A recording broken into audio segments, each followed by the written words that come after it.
All right, hello and welcome to Monsters and Madness. This is our 52nd session, and we are back in the Zemni Fields where we started the campaign in Hope's Bastion, a settlement started or at least guarded by Bastion's Watch, our party who is going through the campaign. To give a quick recap, we finished off the last session with an attack on Hope's Bastion. Not the first time that's happened, but this time was a little bit different. The session started off with looking into some crystals that had, or rather looking into some murders that had been happening around Hope's Bastion, which happened to take you near some crystals that the Cerberus Assembly was using to siphon off some divine power that was being generated in the area. Just happened to be where Ekmos had murdered somebody and empowered the bowl dedicated to Tiamat with some extra power there. But that spot, still imbued with magic, is being siphoned off to these crystals. While you guys were there, you were ambushed by some lycanthropes, werebirds and werewolves were the flavor there, and were able to easily take them down, capturing one of them, leading to a little bit of an interrogation to find out what was going on and where they came from, and why there were so many of them around the area currently. Milo took the captive back to Hope's Bastion, while the rest of the team were investigating an odd feeling. Breck and Squall both had a little bit of a nudge from the Wild Mother, and it led you guys north. North specifically after Commodore Norrington, who had gone to retrieve some of these wonderful, wonderful roots that had been talked about in Hope's Bastion. And on the way there was a bit of a odd situation with Alivor, where Alivor seemed to be miming some attacks and seeing some odd things, along with Breck and his divine sense. But after moving past that, the party made their way to a captive Commodore Norrington, along with some possibly powerful, at the very least large, Dragonborn, who were there to cause a little bit of strife for the party, particularly Squall in this case. With Squall using a quick bit of thinking and polymorphing into an owl to quickly save Nori, rather than going through a big fight, fighting in fact a large Hydra that had either been drawn or summoned by these Dragonborn. The party made their way back to Hope's Bastion, and decided to take the long way rather than the door that had been left open behind the Hydra, and in doing so left themselves outside of Hope's Bastion without being able to contribute to the defenses there. However, with a nice roll from Rufus, who rolled on behalf of Hope's Bastion and their ability to defend themselves from this attack, a very strong defense was mounted, and the Dragonborn were fought off, with them killing a guard on the way out, but even then with Breck reviving the guard, leading to no casualties, and leaving a blue dragon with a red stomach, kind of an odd coloring for this dragon, but a blue dragon flying off, being chased by two Adrenax from the League of Miracles. After the fight, Breck decided to take a little bit of time and talk to Bahamut, the Platinum Dragon, and see if he could get some divine guidance on how to destroy the War Pick that is at the center of this conflict and what is going on here in the Zemni Fields. And in looking for that guidance, was able to get a vision of a yellow, sickly eye, a similar one that Varric had been seeing towards the beginning of the campaign, that Breck had seen in a shared dream with him. So I'm going to change up the vibe a little bit here. I'm going to give everybody a chance. If you want to do anything the night after this attack, Breck, you're in the Temple of the Platinum Dragon here. If there's anything else you wanted to do while here, we can do that. Music housekeeping I'll do at the end of the session. Let's get started and zoom in to the night after if anybody wants to do anything. Or if nobody does, we'll just hop into a long rest. I would like to go speak with Milo. Yeah, absolutely. I would say easy enough with the hubbub of the fight. Milo, I'll let you decide where you'd be, but I'm not going to make you guys have to find each other. You can find each other pretty easy. Hey, quick question before this. I was with Breck sneakily, right? Just like invisible, if I remember correctly. I think you did follow Breck invisibly, if I remember correctly. I'll leave it up to you. I don't remember specifically, so if you say you did, we can roll with that. Yeah, for sure. So yeah, because I think I was, because I remember having a roll against his perception. I think so. I vaguely remember that as well. So I'll and then I'll just keep that up. I would continuously just follow Breck sneakily. Okay.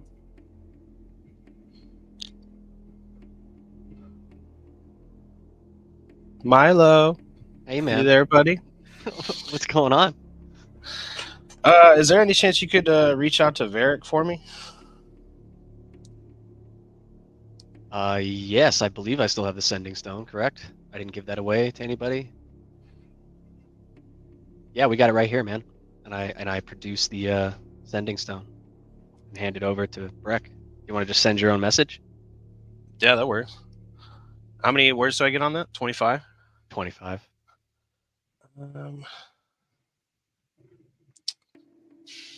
Do I know how close Craghammer is to Erosa? I won't make you roll for this one because it's a very prominent dwarven city. Different continents. Okay. Craghammer would be closer back to Iman, where you guys were on Tal'Dorei. Okay.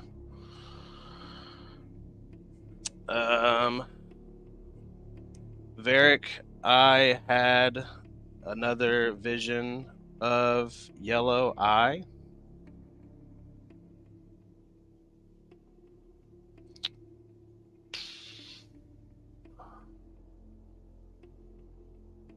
Need to know what that is.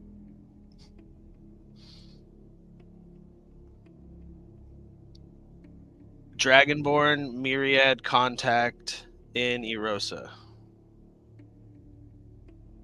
We were attacked. Got 3 more words if you want to use them. We won. Woo! Nice. So I'm gonna have to ask you this, Josh. Yeah. I can't remember if we had Varric figuring out what exactly it was or not. So I think are you talking about like not where Varric's at now, but if he had figured out what was going on? Yeah. I think we had done a lot, especially because there was some talks of the Cloven Crystals and those being taken away and hid somewhere else after especially talking with the team who came to help you guys at the end of the first arc. I think for the sake of this, we could potentially say that Varric has a very strong idea if doesn't know specifically. I'm fine to just roll with it that way. You said he does know. I would say he has, at the very least, a very strong suspicion bordering on confirmation. Okay. Does he know the name? Okay.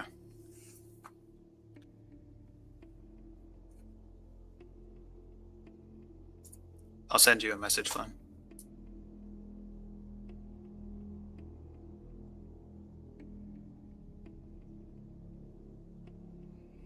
So, Milo, you sit there watching Breck just kind of quietly as he makes a message and waits for a response. Alvar, go ahead and roll me a stealth check here again. If you're invisible, at advantage. Now that Milo's here too, I think, and we're kind of in a different session, and you've been moving a little bit. Let's just see how that goes.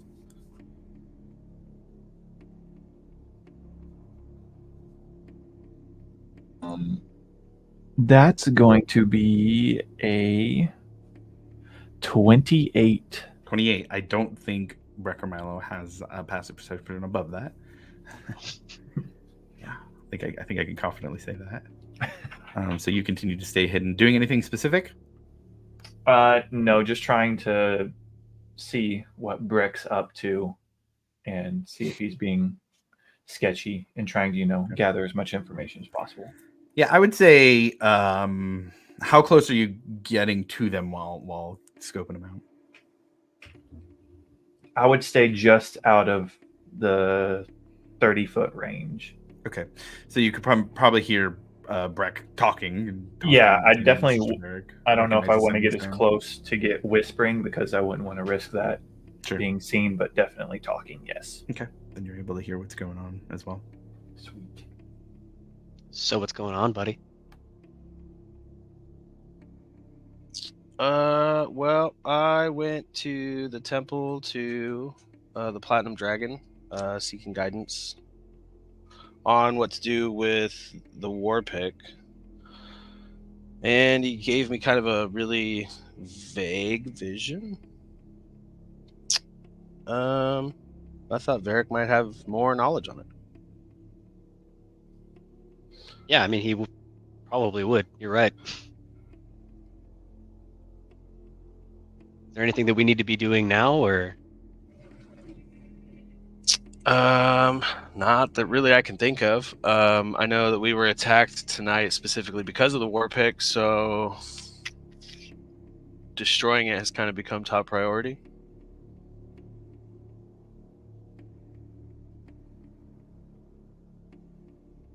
Okay. Sounds like we have a little bit of work ahead of us then.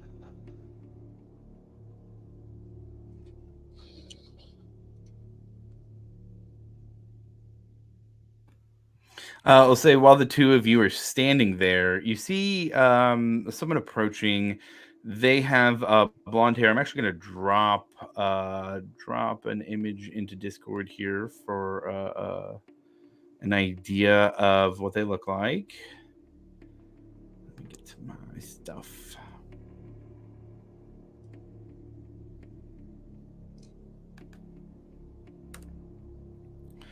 Blonde hair, wearing it almost for a second as she's moving closer looks like a bit of armor, but you can see that it's as it is in the picture, kind of a golden shoulder decoration. It looks almost like a piece of armor. Wearing nice clothes.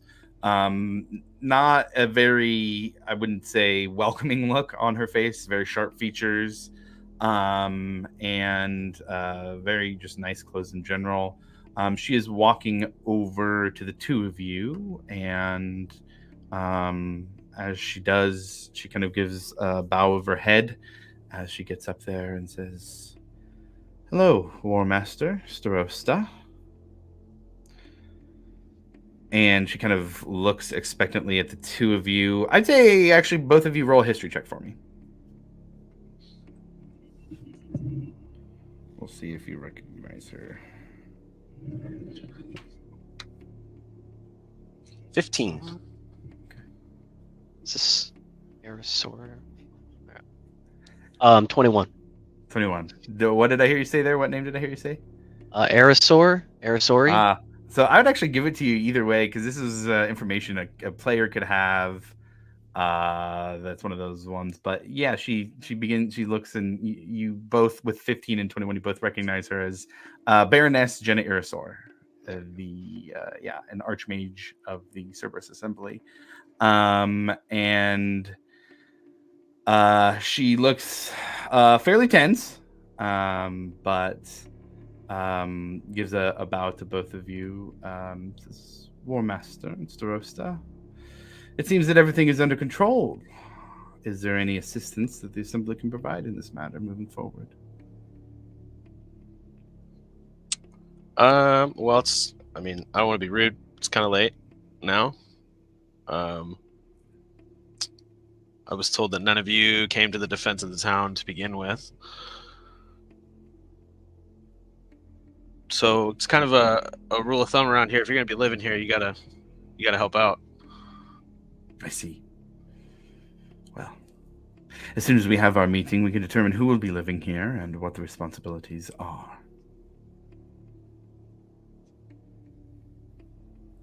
It seems that there are no casualties. Am I to understand that everything has been dealt with? So far, the count is no casualties. Well then, perhaps it is a good test of the defenses to not have the most powerful of us that are here in Hope's Bastion involved in the fighting. The Assembly cannot tend to Hope's Bastion always, and it would be wise for us to know the abilities of those who are here. And while Master Ikathon and myself was not present for this fighting, I have to point out that neither were you, War Master.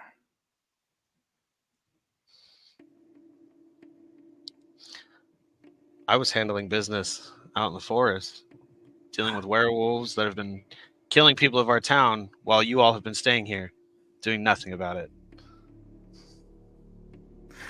Instead, you want to have your meetings and interrupt these things. Oh, I'm sorry, did I interrupt you? Not at all. And she gives almost like a forced smile. Not at all. It seems that tensions are high tonight. Perhaps we can rest. Speak again in the morning when things are a little calmer.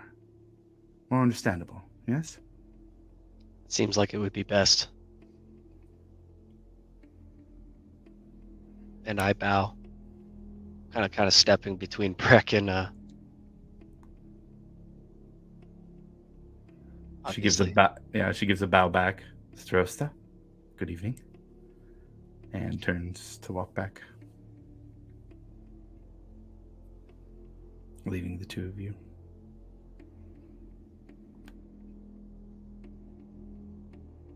I think we got our point across. It's been a long day. I can see that. You doing okay, man?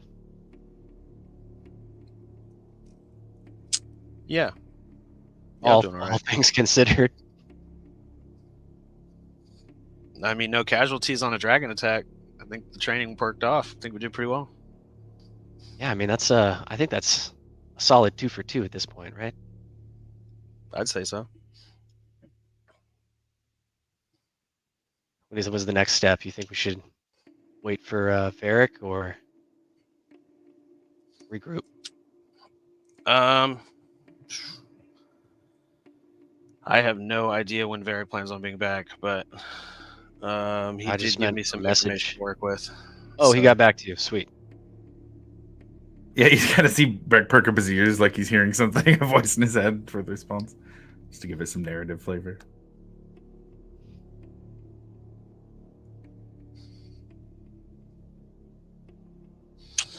I should probably call it a night. I gotta get some sleep. I gotta give Alvor his boots back.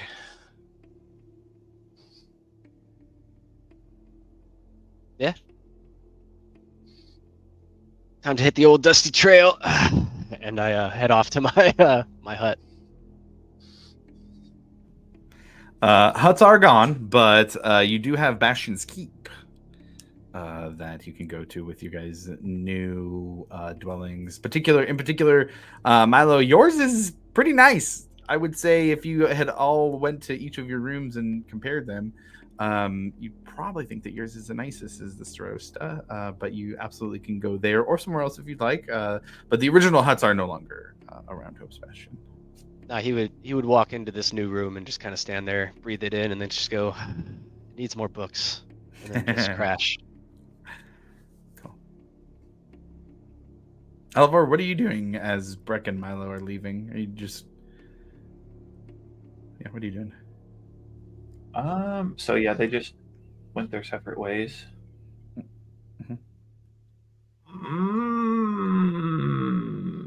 I am going to. Where's my map? Oh boy, you know what? I'm a sneaky boy. What's the keep that the old Cerberus Assembly has? So it is on the west side of Hope's Bastion. It is in terms of the map, it's the kind of Gothic style looking one. Quite big. It doesn't look huge. Lots of decorative stuff on the outside. Something that would probably take years to build usually. Okay. I'm gonna head over in that area. I'm not gonna obviously walk right up to it, but I'm gonna get within range to do. I think you know what. I think I do. Yeah. And it's been a while since we've checked that out. I haven't used it Can you yet. give me the details here of that one? Okay, so it says range area 10 feet. So do I have to be within 10 feet of the building itself? I think 10 feet of the building itself. Oh god, that's super close. Yeah. I don't like that. Yeah. Yeah. Stop. Well, all right. So yeah, a spell creates a scaled down illusionary version of the structure. Spell's material components is at a point you choose within range, which also depicts the land and other details within a 100-foot radius of the actual structure. Illusion fits within a 5-foot cube and also depicts in exact detail every creature and object within the structure within a 100-foot radius of the structure, as well as the movements and actions of those creatures and objects. Illusion is silent and does not convey any auditory information. As an action, it can cause the illusion to zoom in or out, cut it into cross sections, allowing me to see within the structure, or reassemble a structure from cross sections. You can cast the spell, and structure would make the illusion as it's plane. Okay, so if it's on a different plane, the spell fails without any effect. So I'm going to attempt to get into a nook or cranny or crevice, do my best to not be seen while I'm out here. And I'm gonna pop old build map on my structure. I just wanna see who's here. Get kind of like a view into who or what we might be dealing with tomorrow at tomorrow's meeting.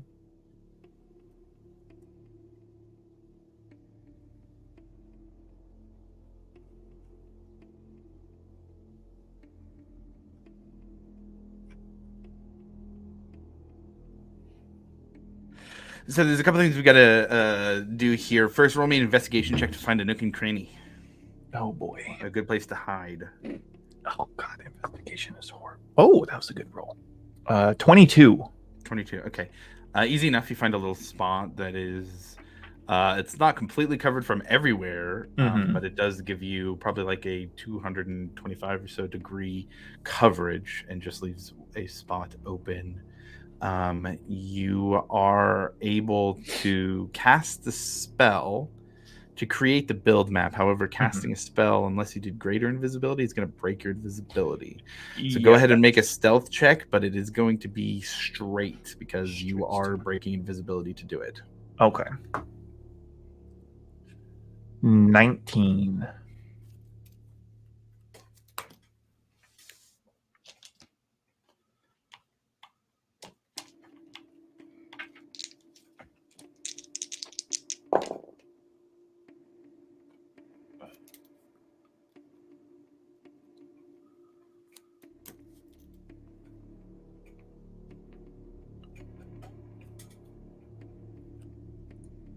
Okay, so you are able to create a quick illusory version of this building.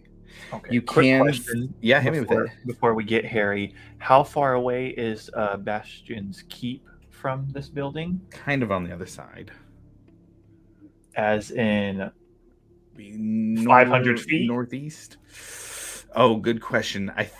Oh man, that's tough. What are you trying to do here? At any inkling of me thinking I'm going to get caught or be seen by somebody, I am popping Dimension Door to get to the keep. Okay, so two things. One, you do have a concentration spell up. Yeah. So holding a spell is concentration in and of itself. Yeah, that's so what I'm you will if have I to hear anyone like coming or trying to find me out, I'll drop that immediately and then cast Dimension Door to get the flipping fire out of here. Okay. Okay. So what you can see is a scaled down version of this building, and you see there are a few names of people who pop up here. You can see that Trent Ickathon is in a far back room.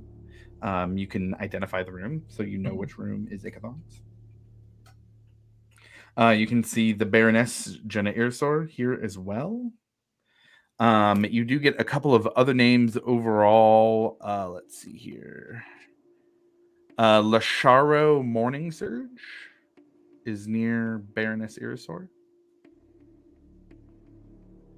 And then outside of Trent's room, it looks like there's 3 or 4 other rooms directly outside his. The names Kago, Kago, Mira, Mira, and Veha, Veyha, appear in here as well. Are those the Volstruckers that we encountered way back? That is Kago's correct. one. I'm not going to make you roll for it. it even. Yeah, you remember as a player, so you remember as a character in this case. All right. Don't like those ladies. They're very mean. You sit and watch for a couple minutes without any issues. Mhm. While you are sitting and watching, you see a dot appear next to Trent Ikathon. Oh. And the name is Brokuic Earthcloak. Ooh.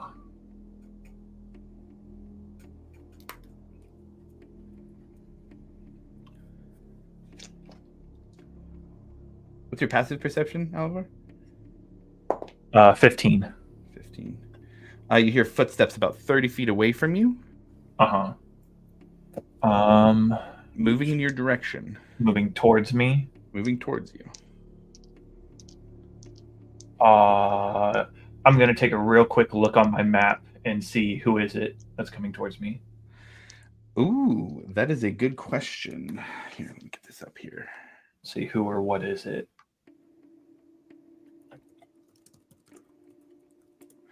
The name of this person here.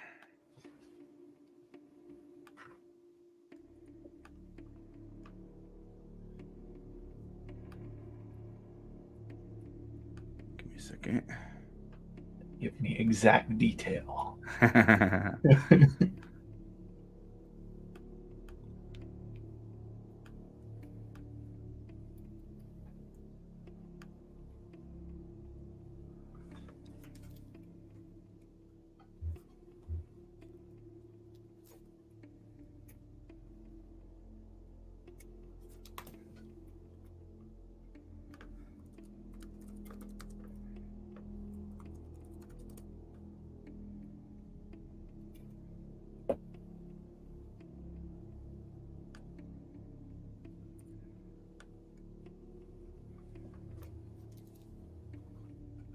The name is Obert, Obert.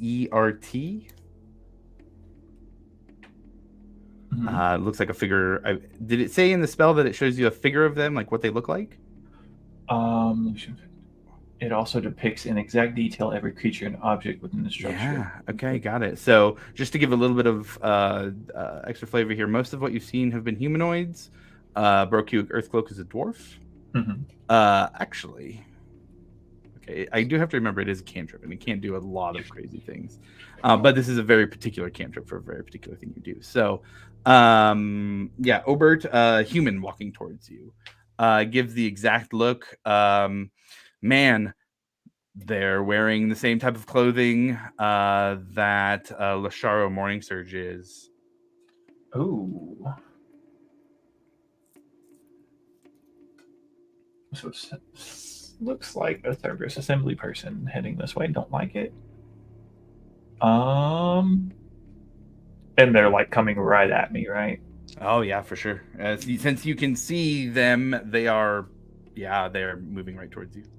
Okay, yeah. So seeing that, I'm gonna drop the build map, and I'm going to instantly cast Dimension Door and do the full. If it takes the full 500 feet, get as close as I can to our keep. I am going to need an initiative roll from you for this. Ah! You begin to cast a spell next to somebody who is inspecting you.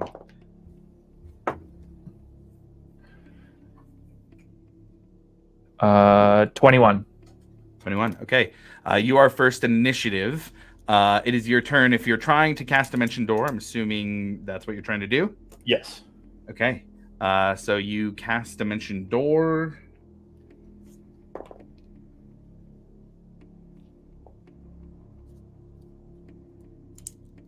You see them begin to cast a spell.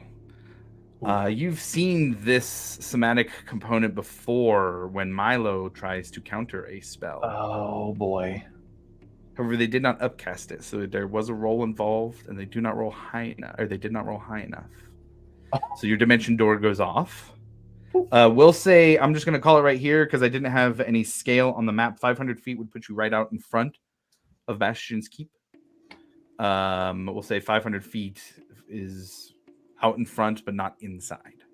Okay, yep. And then I'm just gonna, as soon as I pop into his distance, just make a nice casual walk, trying to make it look like nothing's fishy. Just like I just walking straight into Bastion's Keep. Nothing. Okay, give nothing me a to see here, deception guys, check just for the normal. hell of it with the guards. They're your nothing wrong. guards, but things have happened now. 19. 19. Okay, got it. Yeah, you walk by. Oh, evening, Elivor, Hey, guys. Pitmaster. Evening. How's the night going? Anything happening? Well, the dragon attack was quite exciting. Well, yes, I know, but other than that, anything else interesting going No, on? sir. Not Okay. since. Well, good. You guys have a wonderful night. You as well, sir. Walk right in. You walk right in. There we go. And I would like to go find Breck and Milo, if possible, if they're not already asleep. Sure. I do want to give a chance for Ekimos, Grim, and Squall here. Anything you guys are doing this night? Yeah, for Ekimos, I was just gonna check in with Beelzebub and see how Morgana's doing. Oh yeah, that's right. Yeah. I'm gonna change the vibe for that because that is not the dark stuff we're doing over here on the other side of the party. Yeah. That's a little more fun for that. All right. Yeah, it's nighttime. You pop into Beelzebub. You see him snap to attention, like he knows that you're inside. Of Watching. his. Yeah. Yeah, exactly. What do you do? What do you say? Yeah. We'll Just say easy enough. You can go find Morgana. Yeah. I'm not Yeah. Just ask her how she's doing. How everything is, and we're doing fine out here. Yeah, just checking in. You do hear through Beelzebub's voice, "How are you doing? How's everything going? I'm just going to check in. We had an attack." Ah! And the first thing she does is just kind of smile and laugh and look into Beelzebub's eyes and says, "Oh, hello, Ekimos. I'm sorry. It's still a little odd to get used to hearing your voice coming from Beelzebub here. Things are good here on the ship. Virtue has been running things, making a plan for a bit of commerce and more boring trade route type stuff than the pirating I'm used to, but we're comfortable at least. How's things with you? Are you safe?" Yeah, got a big meeting with our settlement here, but nothing to worry about.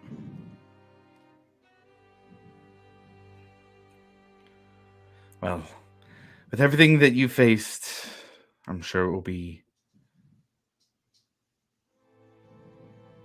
no struggle for you. It's quite boring on the ship without you.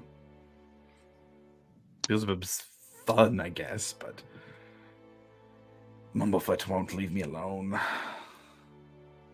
think he's feeling the lack of crew from the last song. Yeah, I'm sure we'll check back in here pretty soon, so I'll keep you updated. Thank you. Stay safe. You too. You just hear "You too." Through the familiar phone is what we have there.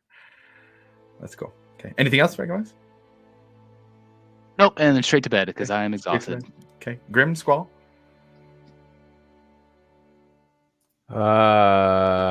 Honestly, I got nothing. Probably just go to the temple and hope that everything turns out well tomorrow. Just have a bad feeling about this. So I won't really pray to anything or to anyone, but he'll just kind of probably take time in the last, after the chaos of the last couple of days, just kind of enjoy the silence and, yeah, just won't really seek any answers or ask any questions for the first time. I think he's kind of just content with being in the now for now and just kind of enjoying what he has and hoping that it stays. and we'll just hold his necklace and sit, and that's it. That's all Grim has. Roll an Arcana check. You said in the temple is where you're going? I am, yes, the Raven Queen Temple, if we have one, or anything that's mostly related to it. If not, then I would just be at the dark staring at the moon. I do have to ask in this particular case, there would be a small temple to the Raven Queen there. Would you be going there or being outside staring at the dark of the moon?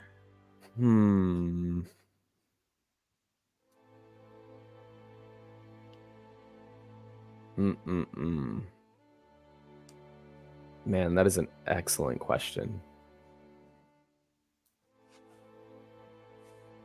I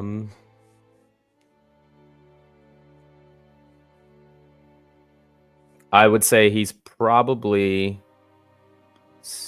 outside. He's staring at the moon. Okay.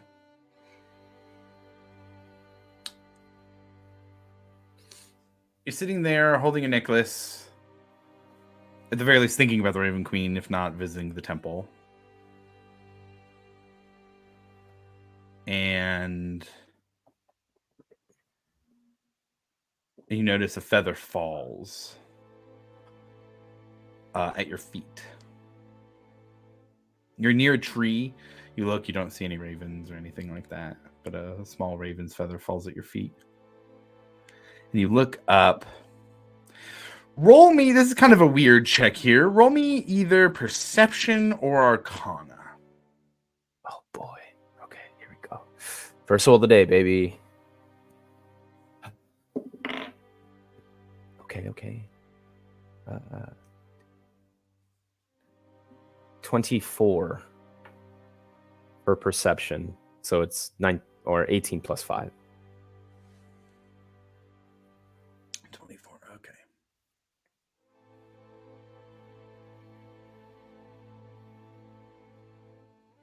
The 24, you stop for a moment and feel the necklace and just kind of hold it in your hand and look at it, let it hang a little. And maybe it's just the focus and the quiet now here in the spot that you've chosen.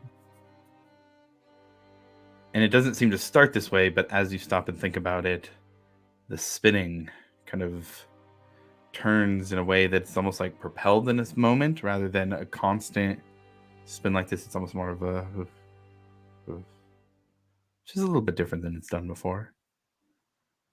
And you're trying to think about what it is. And with the 24, you pick up that your heart is beating in that same rhythm. When your heart beats, it spins.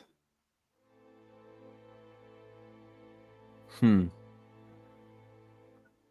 you look up at the sky. For the briefest of seconds, you see what almost looks like a black spot where there should be stars. Almost like there's something traveling across the sky, but it almost seems to fade. And you see the stars. You're not sure if it's just a trick of the eye or not.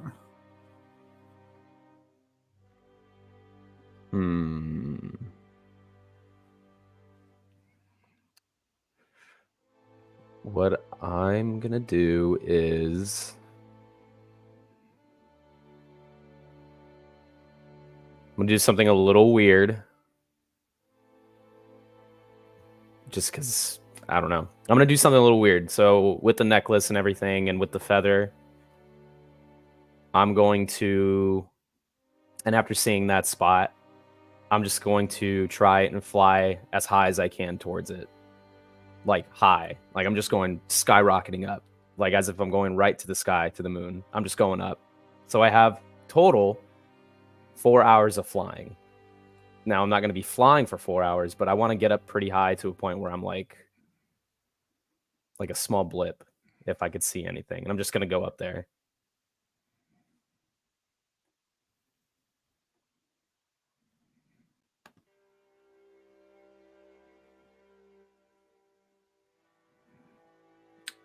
I mean, you fly high enough that the air begins to feel thinner. Yeah. You're flying among the clouds here. and this odd feeling comes over you. As if for the first time in your entire life that you can remember, a homesickness is gone. And you've never felt like you weren't homesick before. And you didn't even realize it until this moment. Do you keep flying? Oh, hell yeah. Roll me a D100. Whoa.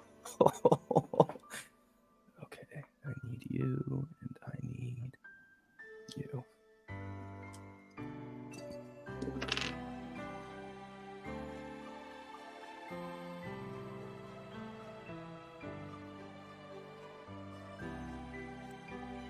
That is a 80?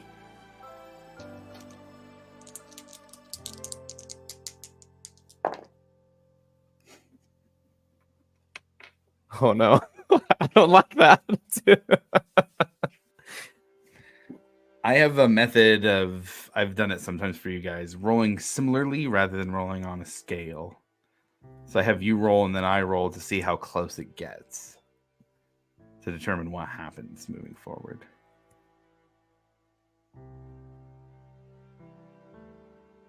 And now that you're up here, you look again and you see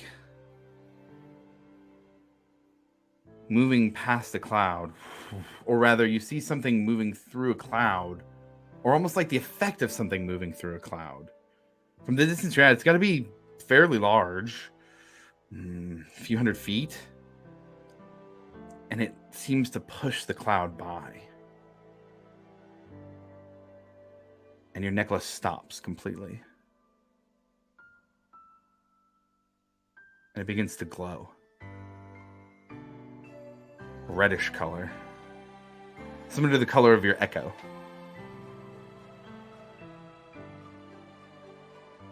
What do you do?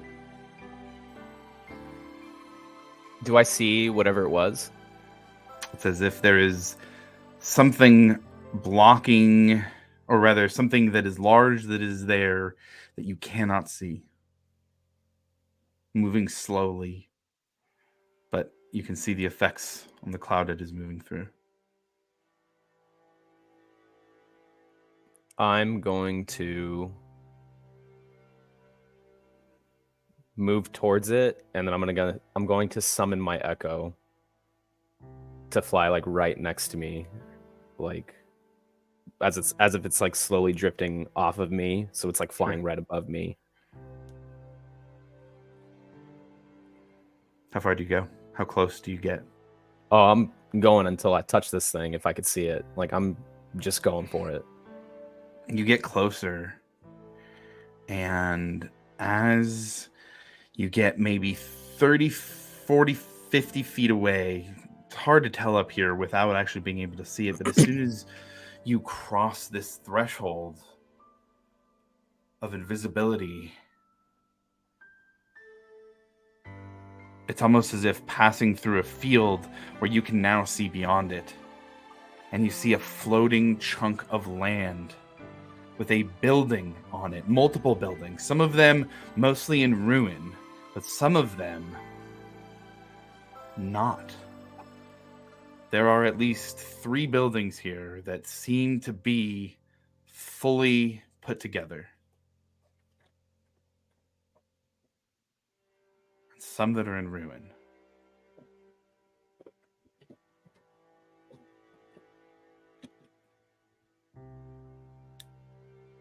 And you look down at your necklace, and it has moved from not spinning and glowing. You look down at yourself, and there's now almost like a small layer over you, over your hands. There's a red shimmer covering your whole body. You can breathe through it. You can push your hand. It doesn't seem to be stopping you doing anything.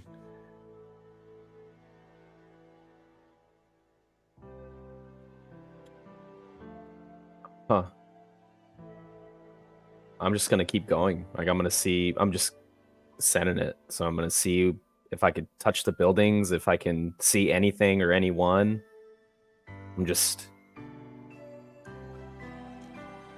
kind of, yeah, I'm just going through. As you kind of start to move towards the buildings, you see an old skeleton on the ground.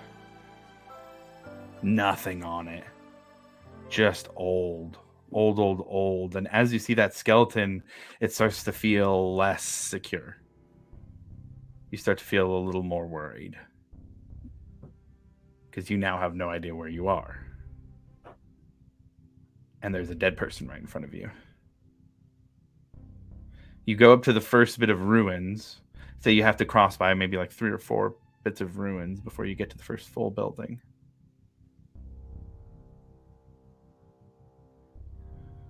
And you pass 5 more skeletons by the time you do. You get to the full building, and above the arch you see a language. Go ahead and roll me a history check. Okay. Here we go.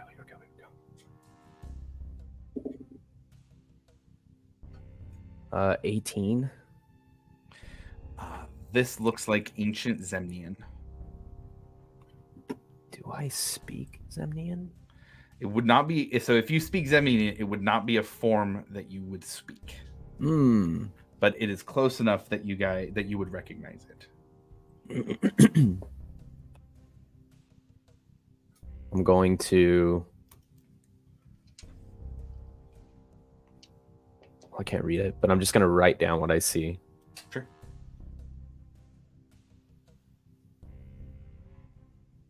You hear stirring inside as you're writing down what you see. And your necklace begins to spin again. It is still glowing and creating this energy over you, but it's now spinning as well.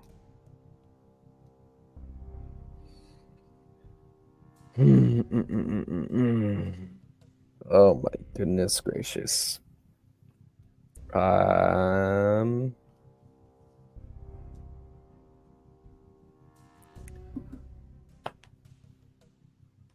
gonna move closer. You're gonna move closer. So at this point, moving closer would be moving inside. Okay. So I can just hear something, but I can't see it. You can roll a perception check. Yeah, you can't see anything. You can hear it. Yeah, I'll roll a perception check. Why not? 10. 10. You hear.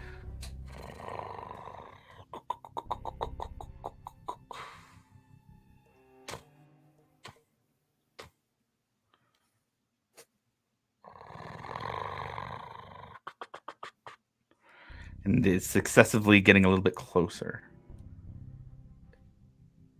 Can I hide anywhere? Like around the buildings or something? You can certainly try. Other buildings. I'm gonna try and hide. Okay. Roll me a stealth check.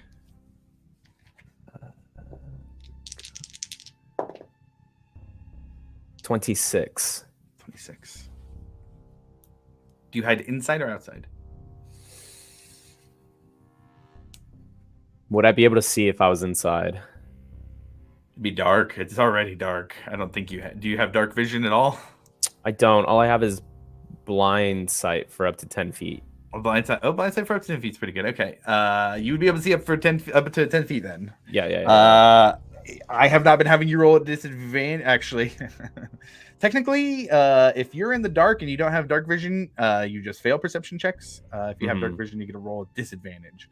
So, giving you a little bit of an up here on getting some of this stuff. I would say in this case, you would not be able to see if you went inside. Your blind sight would be the only way you'd be able to see. So you'd only be able to see 10 feet around you. Okay. I'm just gonna sneakily back away slowly. But you said there's nothing on the skeleton. Nope.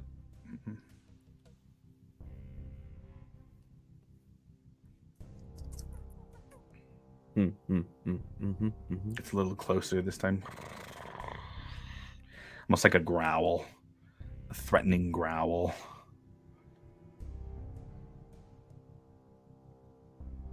Oh, this is gonna be so stupid if I do this. I'm gonna come out of hiding, and I'm going to just be in the middle, and I'm gonna say, I don't know what you are, and I don't know what this is, but I'm not here to fight. I'm just trying to understand.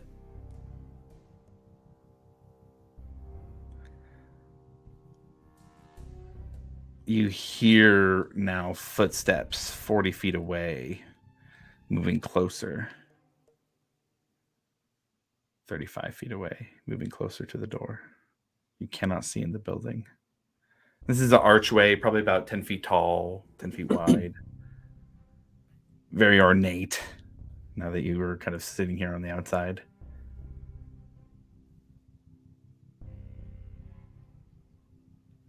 "25 feet away.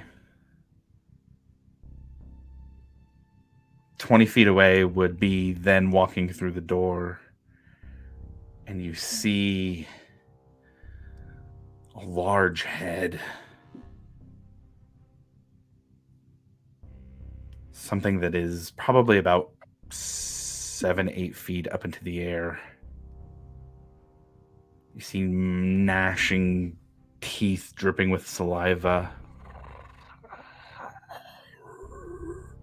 Moves forward, long ears. Almost looks fleshy. Ugh. Steps out further, and you see large, hulking shoulders. Paws, they hit the ground. Your necklace is now spinning faster than you have seen it spin before.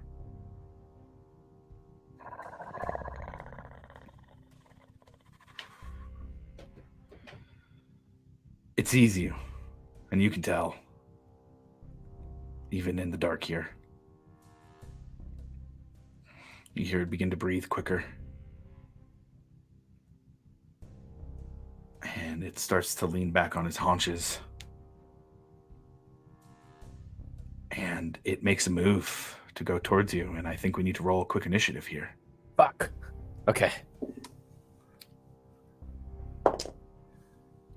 22 for me. I need to bring up a stat block here because that will actually matter on this roll. My last one was bad. This one is not so bad.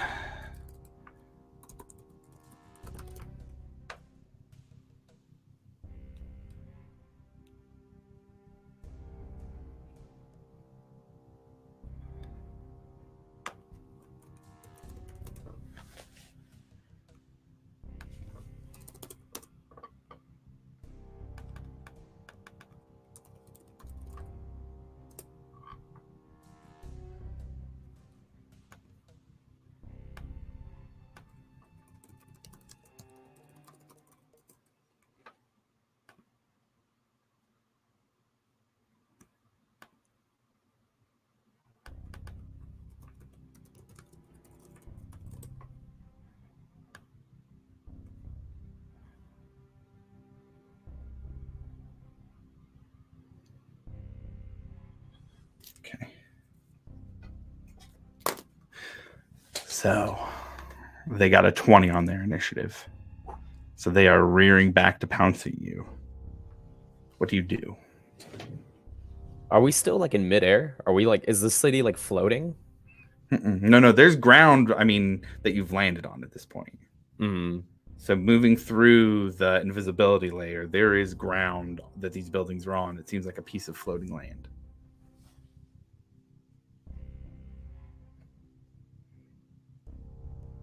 Oh my goodness gracious me, oh my.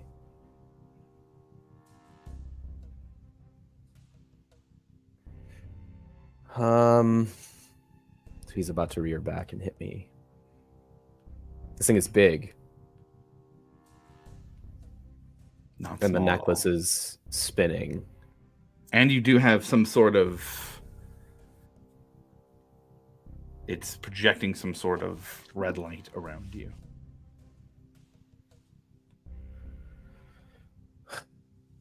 Do I feel different with like the energy or anything like that, or it's just some weird red? The homesickness is gone. That's the only thing that you would feel differently. Damn.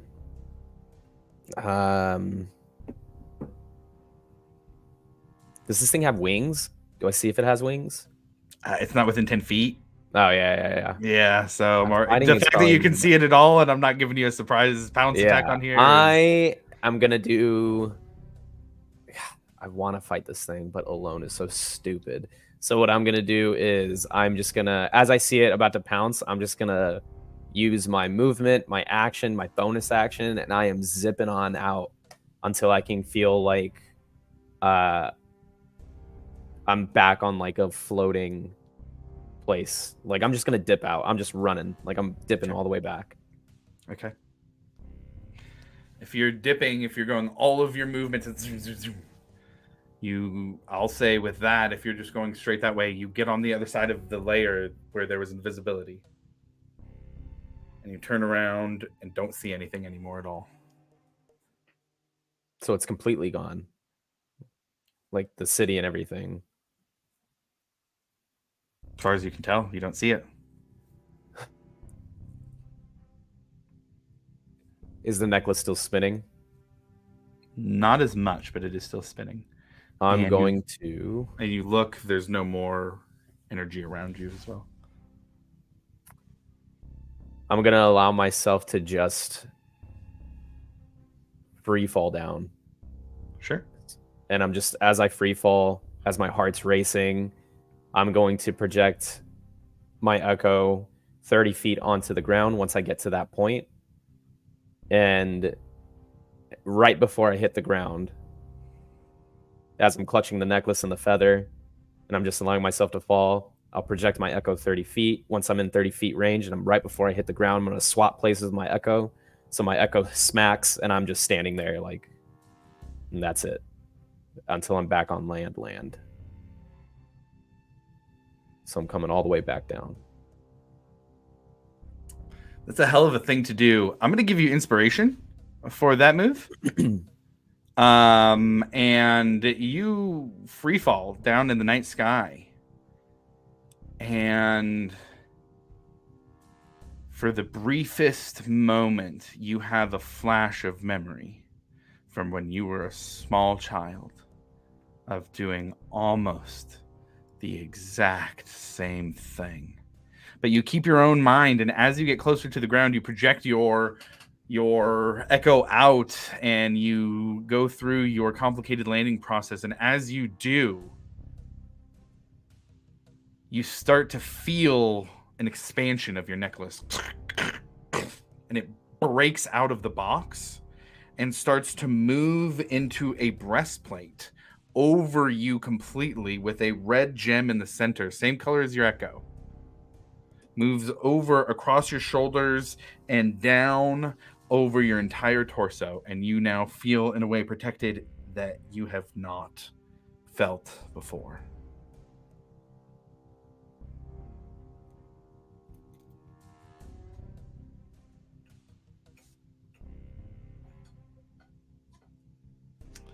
And I was not expecting you to do, I'm going to be completely honest with you there. I was not expecting you to do those kind of moves. So for the sake of today, this is going to be some mysterious armor. If you guys try and identify it, I'm not going to have the details for you. But you have this like really, I'll add some narrative reasons in for the reasons you can't. It actually makes sense anyways with the necklace and how things are designed. Right. But you also get to know the details of this new thing that you just unlocked. So I will have those for you after the session on what you just did and what you just unlocked. Okay. Yowza. I will. So I think I'm just gonna run to Breck and Milo, honestly, because really they're the ones that I've gone to a lot for this stuff. So yeah, I'm gonna go straight to Milo and Breck. Okay. Real quick before we move on to that, because we had Alivor doing the same, running to Milo. Right. So we're at the cusp of a little group meeting here. Squall, is there anything you wanted to do? Not really, man. I just feel like Squall and Nori are just like ugly sleeping, like just your both racked Okay. out. Okay, got it. You hear Nori just kind of giving a little. I can kill you. You can't kill me here. Oh, rip your wings off. Salmon, yes, river. Just goofy Nori stuff. Perfect. Cool. All right, so then let's zoom in. Alivor and Grim, both of you were running to talk to Milo and Breck. Let's zoom in here real quick. We can call it Alivor and Grim running into each other first, and then trying to get to Milo and Breck to get together for whatever you want to talk about. Oh, hey. I was just gonna go in and Where were you heading? I was gonna see Breck and Milo. Oh, me too. You want to go together? Yeah, you want to knock at the same time? Sure. What kind of knock should we do? It's got to be super creative. I feel like. What's your favorite sea shanty? Just shout it out right now. 3, 2, 1, go. I hate the ocean. Okay, we're just gonna do the beat to that one. Okay. Ready? 3, 2, 1, go. And we completely knock in different tones. I have no idea what he's going for. Hey, who out there hates the ocean? It was Grim. Hey, it's Grim and Alivor. Can we come in? Yeah. Come on in. It's a party. Just open the door, walk right in. Say, is Milo in here too, or did Milo go to his own room? Milo, you in here? Everybody in their damn invisibility, I never know anymore.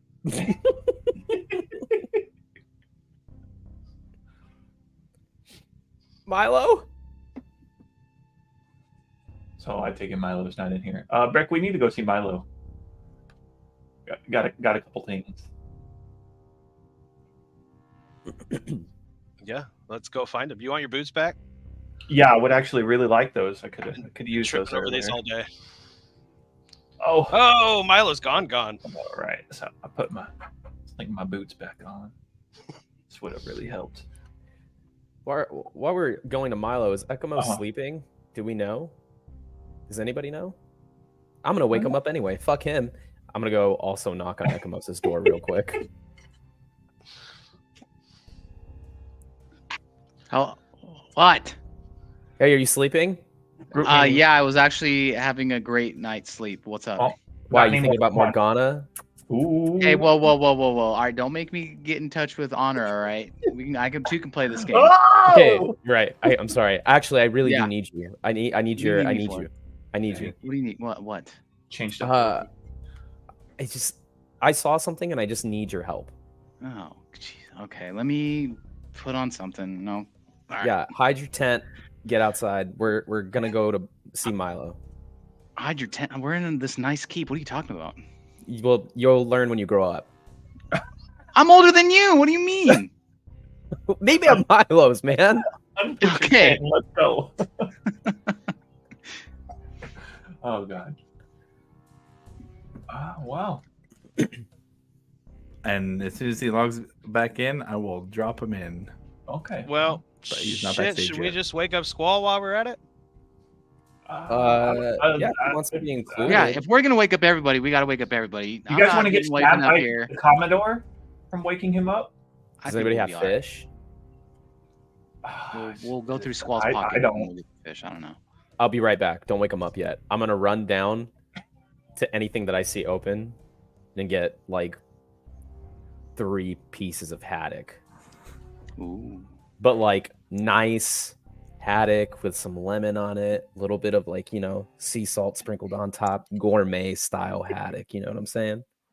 Where are you getting that at this time?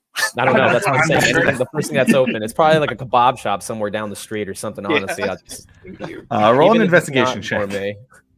Does Hope Sebastian have a kebab? Natural 20. Oh, Oh no. Give me you're that- able to find a fish. It is Give me not that 3 pieces kebab of nice shop. haddock. You Give are me able that to find kebab a shop. fish. Give me that kebab shop that's open until 4 a.m. for all the drunkies. That's me. I'll take that. And I'm going to run back. Then I'm going to knock on Squall's door. Squall? Commodore? I'm gonna roll a self-perception check to see if I even hear this. say how asleep are you? Yeah, I suppose. Very groggily open the door. What? Hey, I saw something in... I'm calling a group meeting, but I wanted to include you. What'd you see? That's what we're going to talk about. Fine. We're going to Milo's room. Okay. Yeah, I won't wake the Commodore. He's not very nice when he wakes up. Okay, cool. Well, I have Stop fish moving for your him, foot. so I'll just leave it here in the front of your door. Yeah, I mean, even if it goes bad, he'll still eat it. So All right, cool. That's a bad person. I'll fucking kill you. I'll put the fish in a nice paper bag, like a brown paper bag, and just leave a little post-it note. You're great with a little heart at the end. very, very UK. Just a greasy brown paper bag. Oh, no. But the fries at the bottom are like soggy and kind of smushed, and they have way Exactly. too much vinegar on them. Yep. Yeah, that's what I'm leaving for the Commodore. This And not is enough salt. National dish. So the 5 of you grab some fish, get everybody go to Milo's room, knock on the door. Milo, you hear a knock on your door. Mic check. Can you guys hear me? Yes, Yes. sir. Cool. Thank you. Yeah, he sleepily answers the door. What's going on, guys? As soon as he opens, we just barge right in. Okay. All right. Say, we've got some serious stuff to talk about, sir. And you guys immediately notice nicer room than all of you have. By I was far. about to say, I'd like, be I'm like, just wait, like what looking the- around. Oh, like, when did we get such nice rooms? What is this all? What's all this? If you guys want to join me, if you guys want to Technically join me Mr. over at my Rosa. sitting area. Oh, over it's here because off he's a to the side, Sitting area. Sitting area. next to the Whoa. panoramic Okay, window. When do we get ice cream? all right, listen. I was my gonna own be okay personal with touch. this, but damn. What's going on? Do you want to go first? I don't have to go first. It's just mine was more of a personal experience. But if you have something pressing, please. Oh, by all I've means. got Should- something for that's like pertinent as of tomorrow. Gentlemen, before we start, we should meeting. check our surroundings at least. I have not vetted this room. Oh, well, ooh, maybe. Damn. Well, I can't help. And it, Josh, but I have a probably question. should. Would I have a time to prepare a new list of spells? Oh yeah, for sure. Since you were gone, that's Okay. totally fine. Yeah, that's totally fine. If you guys would give me 10 minutes, Yeah. We can give you Sure. then some- I'm going to go ahead and private sanctum the keep, I think. Ooh. Whoa. I don't know what that is. But that's Here, I thought you were gonna do just a regular old detect magic. Just a regular- I don't know if I real can go wizard that stuff big, now.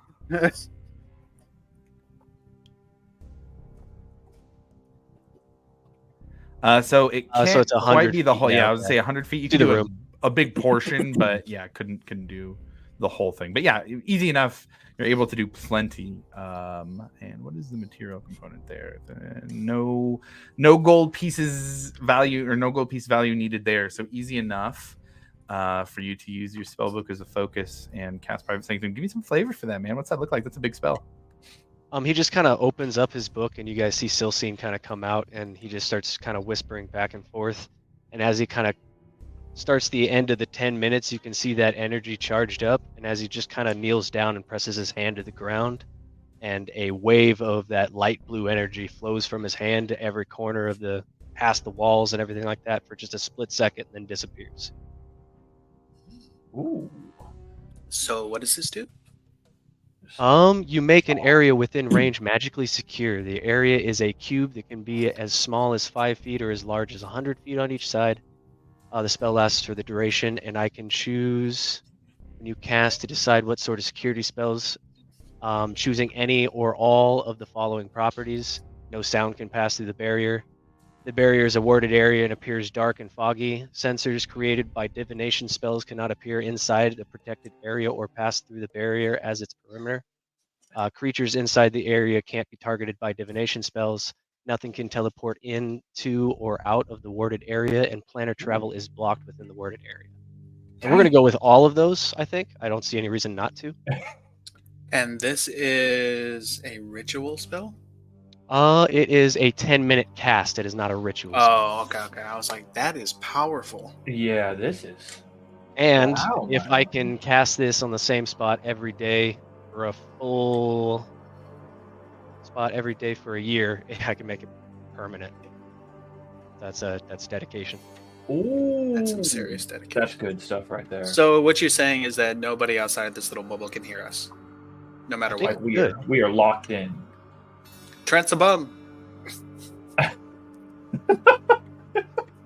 Roll for initiative. He was already in here. He's in the room. The call's coming from inside the house. Oh God. Okay, so Um, we are secure. Well, that's perfect.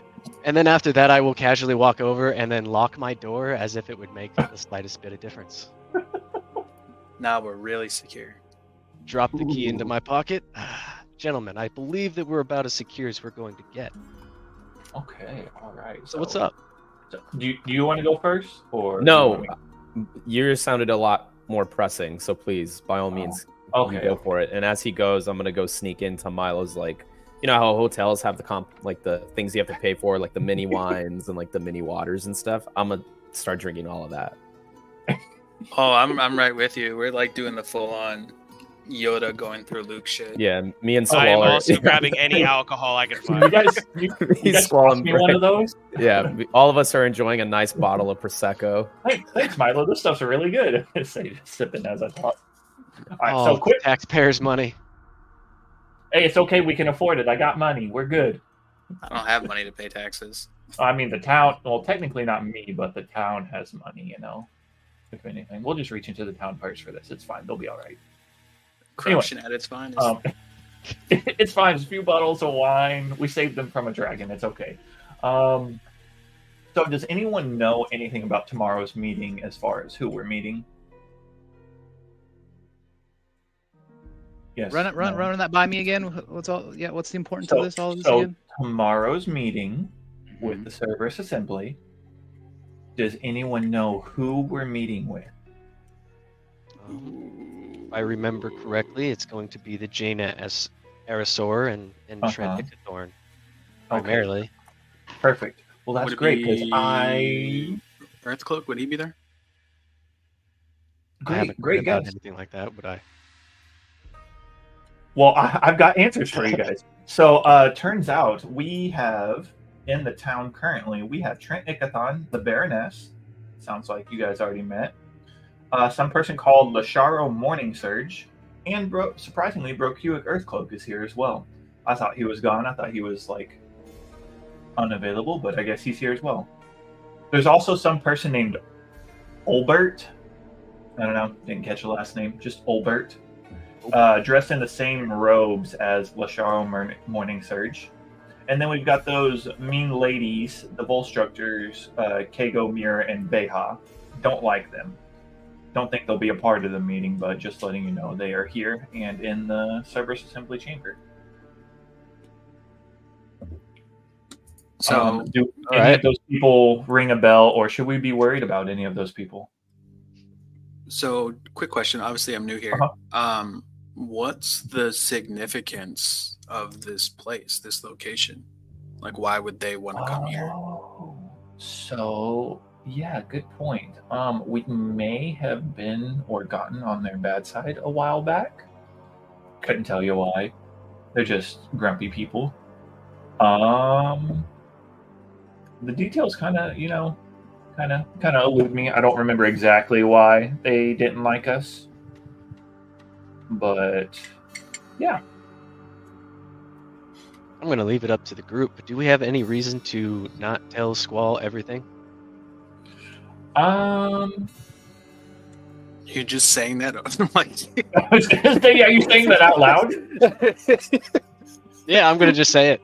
I'm just gonna all look right, at that's fair. Squall. So, I mean, Squall seems fine. He's helpless. He's cool. I think he's cool. I mean, at the very least, it would stake tonight, and how it's relevant to this area. I was gonna say, I feel like if he's gonna join us in the meeting tomorrow, he needs to be spun up on everything.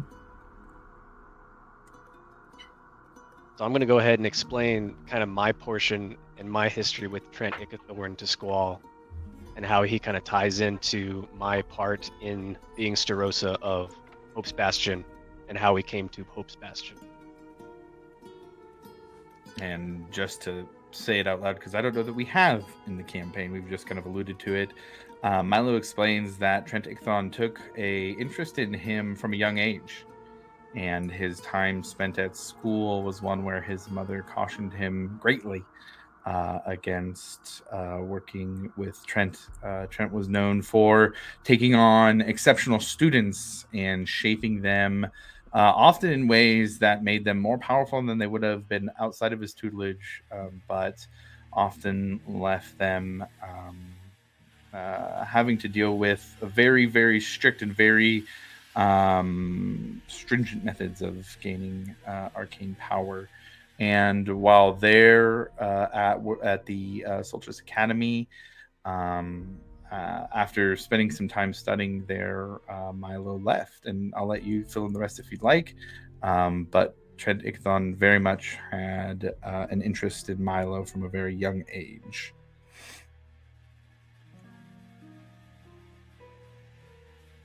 Yeah. Actually, I'm going to just press save on that whole thing so I can have it. I know, right? I was like, you know what? Let's give the specific details here, just in Yeah, case. nice. Just in case.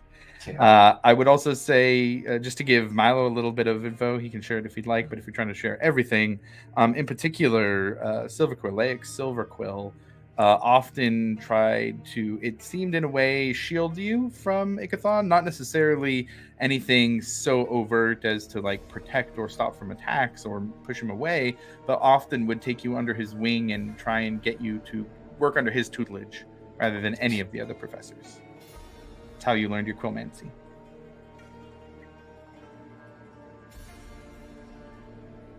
And I think we've all kind of taken some hits too, so.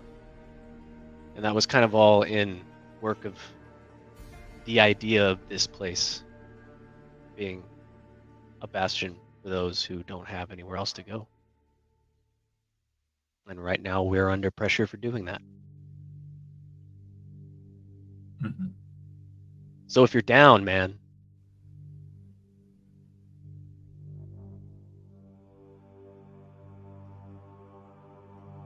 Would Grim know any of the other names that were mentioned at all? Like any previous run-ins at all with any of them? I would say probably not. Okay. Besides knowing the names of the assembly members, the other names didn't ring a bell. Say there's a possibility that Icathon and Earthcloak are in cahoots for whatever reason. I saw them commingling, but I mean, I don't really know what. Yeah, I don't know if it had any significance, but I just wanted to make sure we all had a heads up and didn't go completely blind into this meeting. How did you get this information, by the way? So there's this thing I can do. I can't really show you because I don't have a figure, but I can spot. I'll show you later. It's pretty cool. Yeah, I think you'll like it, but I'll need to get a figure drawn of our place here. I actually really need to get that, considering this is our base of operations.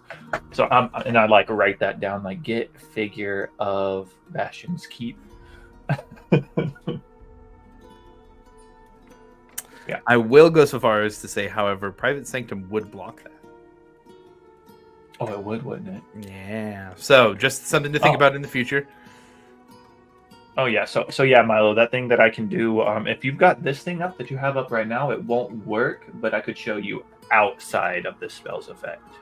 Good to know. We wouldn't want to cancel any efforts after they're made. But anyway, yeah, it's pretty cool. But yeah, so there's that. Are we aware of this Lasharo Morning Surge individual and what they're about? Do we Never heard of them. Have we heard of them? Or any of us? As any? No, nobody here has. think? Okay. Damn it! Where's Varric when you need him? I'll say I like the way you worded that. It sounds like they're bringing a lot of big hitters to this meeting, and it makes me a little nervous. Yeah. Should we think about bringing in more than just Honor?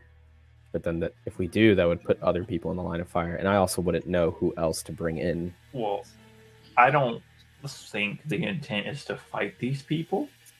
I would prefer not to, because we will not fare so well. They are very, very powerful individuals. Mm-hmm. If we do bring anyone, we need someone who, I guess, has not claim, but like a need to be there. Someone that can provide value instead of the Cerberus Assembly just looking at us like, oh, we just bring literally anyone and everyone into this high-ranking meeting here. I mean, is there anyone powerful that you guys are allied with that maybe they wouldn't expect to be there? There are they wouldn't expect to be there for sure that I can call, but to be people that would be expected to be at the table, I don't think I have anybody. Yes, I don't want to put any of our powerful allies in any sort of position such as that either. I'm thinking of Milo's mom. Be like, that's what I was thinking too. But if she shows up, I might cause more issues than we solve. Yeah.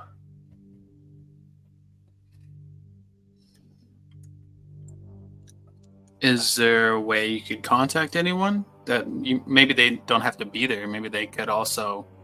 I mean, we've had people keep an eye on our situation. Yeah, I can contact anybody that we need. I can definitely contact my mom and at least let her know. And if things hit the fan, then maybe they can show up. Yeah. If you guys got anybody else, that's about the only string I can pull as far as I know. I think the hardest thing is to actually have somebody involved, or like have backup there, but also who's involved with the whole thing. You know, who has knowledge of what's going on, as opposed to just like a random ally that we made. There is what is the family that we had cahoots with before we left? The ones that Harry knew. Shit. The long boats, long rivers. There we go. That's the one. There it is. Yeah, but it seems like they kind of got pushed out. So Casbin Long River is the guy that you guys met, who's the patriarch of the Long River family. They're still around. It's the Nimblefoots. Yeah, they're pushed out. And Long River, Casbin Long River was halfling. Okay. So yeah, I mean,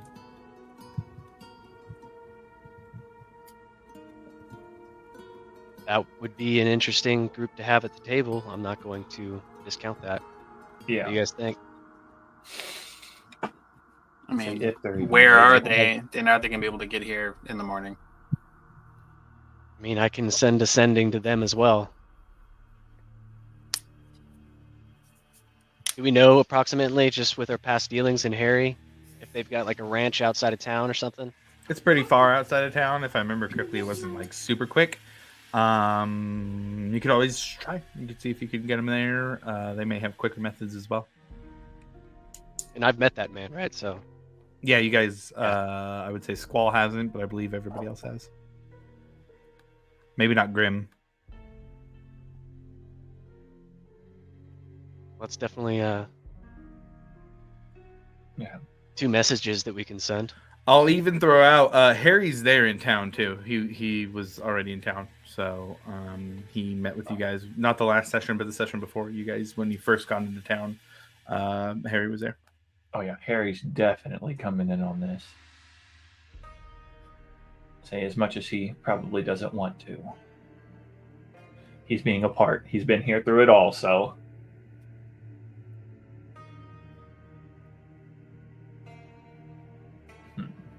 Because from what we know, they're just going to ask, like, they just want to know what our dealings were Mhm. and whatnot, which is the whole reason we want Honor there, is to have someone from the League of Miracles to back us Right. up in our claims. Right. My ultimate concern, obviously, with Stolver being in the League of Miracles makes me want to assume that he's also in bed with the baddies that could be infiltrated in the Cerberus as well, and whoever else. I don't know any of these people, but if Stolver's involved with the League of Miracles and everything else, then that makes me feel very, very uneasy.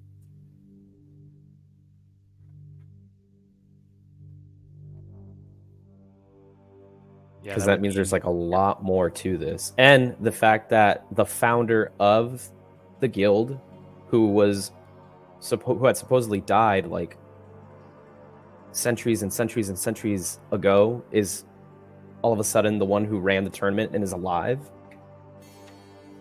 Like, that to me makes no sense.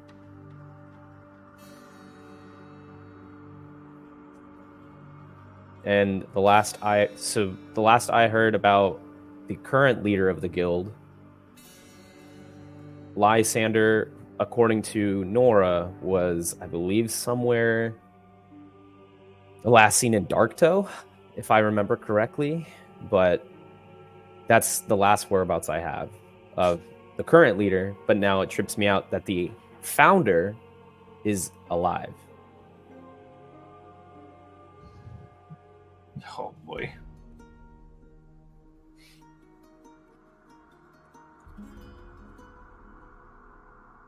Oh. Not gonna lie, I'm having a hard time processing all this. Yeah, I feel like a lot of things are intertwining in a way that I did not expect. And I know, who was it that requested information about the League of Miracles? Did someone ask us to do that or something like that? Were we supposed to? can't remember. Shit. Someone The asked- Arcana Pansophical was asking for information about what you guys had found from the League of Miracles. If I remember correctly, I think I do. Milo divulged everything you guys knew. Okay. Milo, correct me if I'm wrong, but I think they came and asked, and we didn't like play out the whole conversation. But you're like, yeah, I tell them what I know. Yeah, I take that bet. Okay. Because if that's the case, then they should also hopefully be looking into it. Mhm. And I've already shared everything that I know to Honor, and she's thankfully kept it, as far as I know, on the hush hush. It's more of like a secret, diving into more of what could be the League of Miracles also being infiltrated by the guild. And you guys would know, in particular, Allura Vyserin is in the Arcana Pansophical, considered one of the most powerful mages, probably in Exandria, certainly in Taldore, and sits on the council. Whitestone does owe us a favor. We could get Allura if she can make it here, if you guys want her there as well, if we gave her all the information, since she's a part of the Pansophical. That might be a little bit of firepower in whatever meeting is going to happen tomorrow that we might need, along with Honor. So it covers both ends. The people who are investigating the League of Miracles and somebody who's actually in the League of Miracles.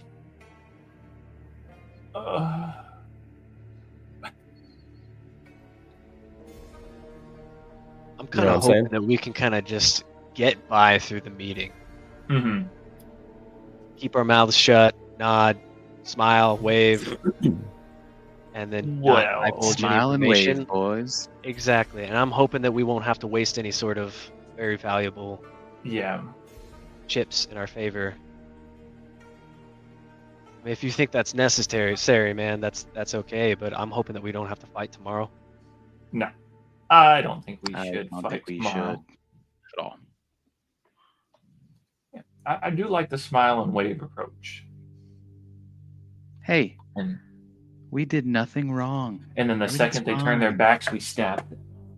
I don't know if we should do that either. Not literally, theoretically. Figuratively, you know. guy. There you go. Yeah. Listen. I'm dumb, but I'm not that dumb. Might not be a smart man, but I do know what love is. And they do seem to be going by the book as far as a report from us during our Mhm. time in Iman. So as long as we hit those talking points, I think we should be fine. Yeah, I don't feel like they're gonna go off the wall and come at us like that. The biggest thing is if we're Mhm. being questioned, not to answer I don't know. They won't like that. No, I'm just gonna do it on purpose. Okay. Well, And if you have to filibuster, just make it interesting. Okay, now you're throwing big words at me. that means just talk nonsense. Got it. Keep them occupied. Mhm. Hey, just a quick question, Grim. Did you keep that armor on yourself? Yes, what I was going to say, and then everything kind of happened. I was going to say, with the armor that I currently have, because I'm able to change what I look like, I was just going to put like a cloak over it, like Okay. to make it look like I've got, so I'm not glowing. Got it. Yeah. Yeah, Just what's a little up with this? detail Why do thought there, like, wait a second. Yeah. I meant to say it, and then we got sidetracked with everything else. But when I Totally cool. landed, We were as soon moving as quick, it happened, yeah. I would have thrown a cloak over. Cool. Got it. Can I go back to bed Milo's now? I gonna- haven't slept in a long time. Milo looks over at Breck. Are we gonna be okay with that plan, Breck? Yeah, we'll be fine. That's not Alright, very man. reassuring. Can I insight check that? That depends on if Breck was being truthful or not. I'll leave it up to Breck. Milo, if you want to roll insight, Breck, you can roll persuasion or deception. Don't tell us which it is, but make the roll, and we'll see who wins, and then we can go from there on if Breck is being truthful or not.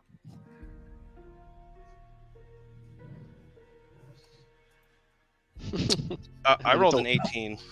I rolled a 1. One, yeah, Breck's being cool. Yeah, okay, cool, whatever. It's cool. I knew I could trust you, man. You're such a good guy. There's no voices talking to him. Whatever. Yeah, we're good to go, guys. Oh, okay. Can we go? Can we go to bed? No, so, we still I have mean, Grim has something. Grim had Oh something. yeah. Oh Yeah. gosh. Grim, what? You we woke me up. cover- What's what? Hey, man, you'll see her soon. Relax. No, that's not even that. I'm tired. All right, I haven't slept in like 2 days. Sleep's good. Oh, because you're alive now, all of a sudden you like sleep? All right, you know what? Oh, I'm kidding. Here, have Okay. some Prosecco. I'll go to story time, okay? Guys, stop drinking the prosecco. Seriously, we need that for later. We or you? Hey, man, I yeah, have if it's to have all just something holed to up give in your to, room. like dignitaries and emissaries. We are dignitaries of this town. I am a dignitary of the Water Ashari. See? All right, yeah, I Alright. could do that. I could write that off. Tell us what you wanted to tell us, Grim. We're just getting sidetracked here. Hey, quick question. I need to clarify something on Squall because you just mentioned that. In your backstory, do you have any official titles, or are you on your Araminte?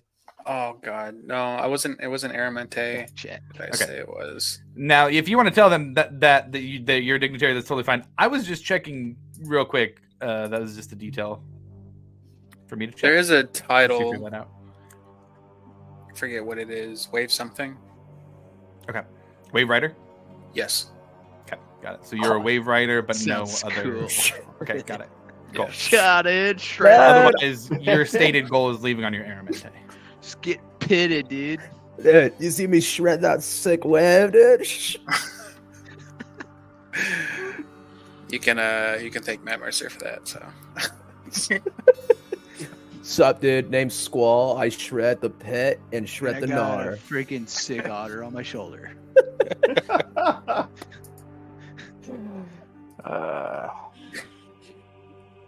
You were saying you had something to say? Yeah. What's up? I gotta get back into character. Back Give to me the one circle. Yeah, here we go. So I was outside. I was under the tree and I was just looking at the moon, right?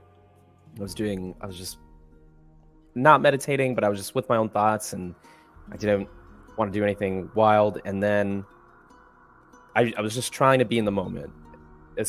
Coming into tomorrow, I was super stressed, so I just wanted to kind of just center myself and get ready for tomorrow. And then a raven feather fell next to me. And I looked at my necklace and it was spinning at the same rhythm as my heartbeat. I don't know what it means, so in the moment, I just wanted to just let go, so I flew up as high as I could. I flew up to the moon, and I went up and up and up and up and up, and I got to a point where all the abandonment and guilt and loneliness, everything that I have struggled with from my past just disappeared in an instant, and it was the most glorious peace I have ever experienced in my life, and probably the only time where I've ever experienced anything like that. And I swear I saw something just zoom across, so I went after it, and as I'm doing this, my necklace is spinning faster and faster and faster, and I kept feeling this sense of peace and unafraid. And I went through, and I was in the clouds, I was in the stars, I felt like a star. And then I kept going forward, and then I went through what felt like an invisible wall, and I ended up in a city in the sky. And when it happened, I had this red energy floating around me, and my echo had the same thing. And so as I begin to explore the city, I find skeletons that have been there forever. They have nothing on them. And I came across a door, an archway, that had this writing on it, written in like ancient Zemnian that I cannot read. Can somebody please read this? I can definitely do that if you need it, man. Please. And I will give it to Milo.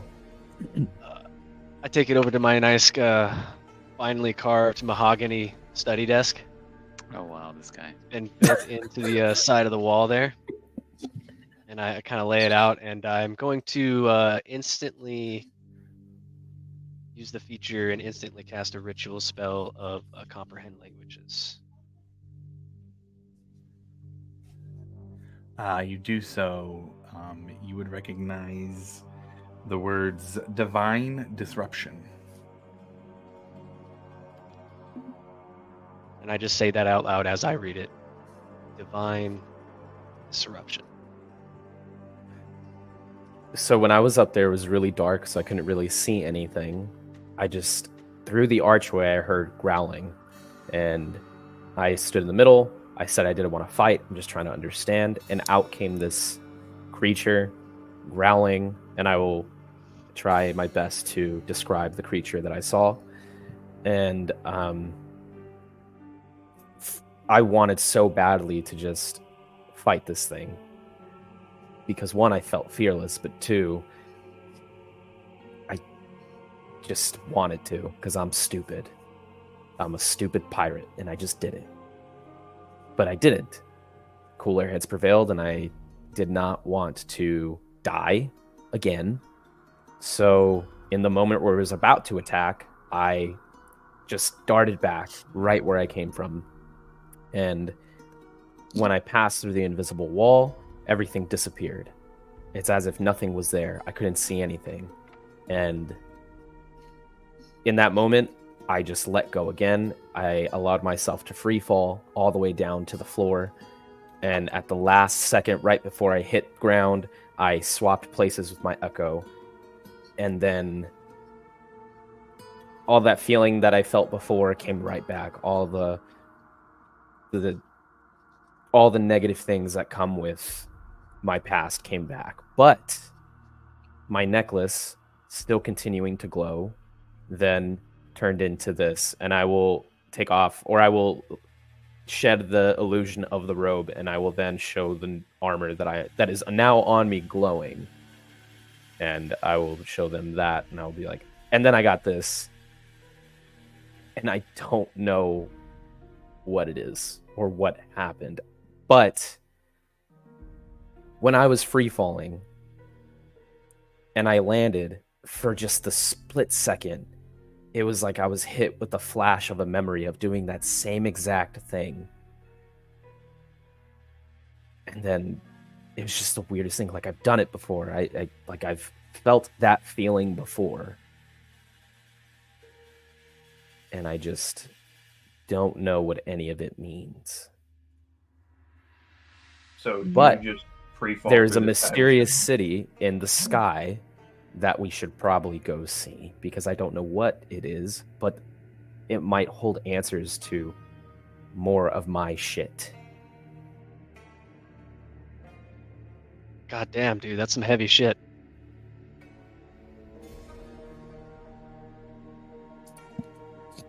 And guys you have didn't lots see of what that thing problems.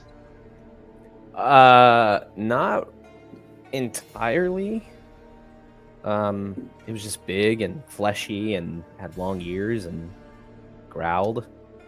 Honestly, I didn't think Sounds I really was gross. cut out to take it on by myself, especially since I haven't really rested, so a lot of my stuff is out the window. I did not get. I don't.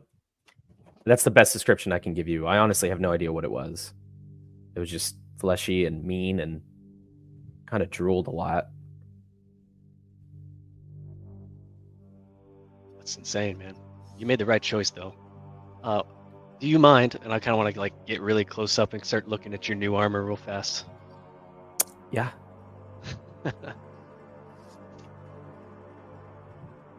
I don't know what it does. We can figure it out later, since we're all tired. But that was my adventure tonight, and I think when time allows, we should probably go back up there and see what we're dealing with.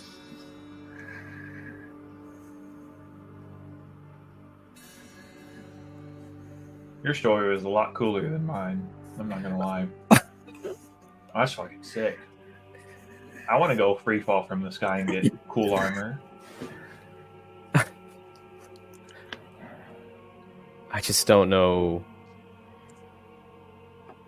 I just don't know what any of it means. The memory that I had was so vivid. Like I had done it before, but obviously I've never done anything like that before. And I've done a lot of stuff, but it's like the weirdest thing. So, Josh, the armor looks magical in nature. I mean, essentially, it looks magical. Like, it looks like something that would be a magical set of armor.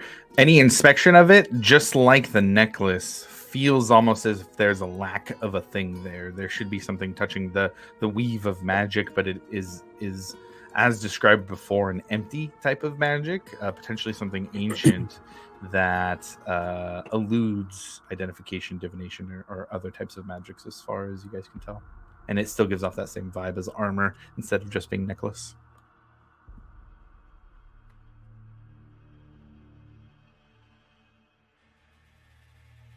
I know I've been trying to figure out what all of this means for quite a while, and I know we're slowly piecing it together, but I just feel like there's something up there that I have to see, but I don't know if I could do this alone.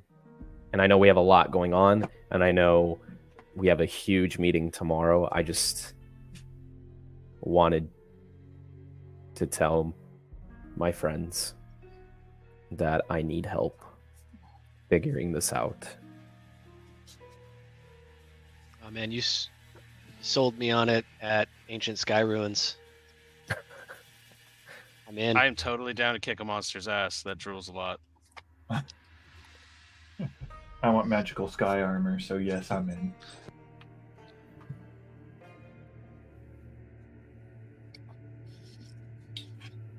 Well, hopefully the meeting doesn't turn into an absolute clusterfuck tomorrow, and when it's done, we can go check it out. It'll be fine. We'll be fine.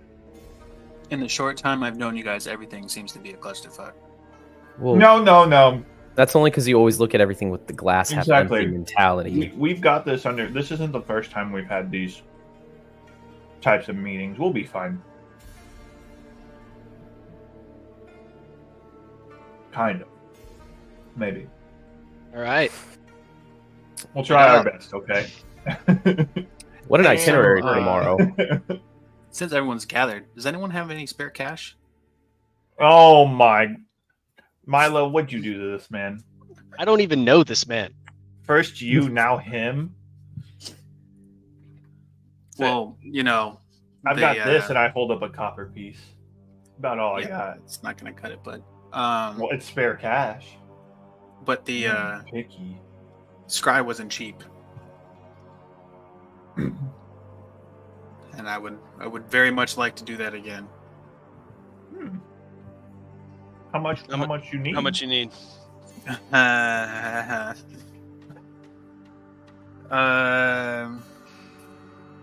I don't know, like 1,100 gold. You're smoking Yeah. Good luck with that. so bud. Have much fun. crack if you think we're gonna give that to you right now, You dude. I'm sure you broke. didn't eat some mushrooms before this? Is it like, No. That's I'm being factual. oh my God. Big magic comes with big cost. Mhm. I love that song. But the good thing about the scry is if I can get something strong enough, I would be able to use that as a permanent way of doing it. That would be very valuable to have. Yeah, I wouldn't need the cost anymore. Oh, Still wait, have what do you need 40. to be permanent again? If I can get money, I could find a way to do it permanently where I wouldn't need the cost anymore. Oh, well, how much money are we talking for that then? Is that the 1,100 that you need? Pretty much. So if we get you 1,100, then you can make it permanent to where you don't have to pay for it every single time you do it, right? Yeah, I would just pretty much be getting a focus Ooh, for the magic. Okay. Call it an investment. Exactly. I don't Yeah, have any come on. money though, so but I Oh. like the idea. What's your title? I don't know. Oh, you don't know now. Some guy.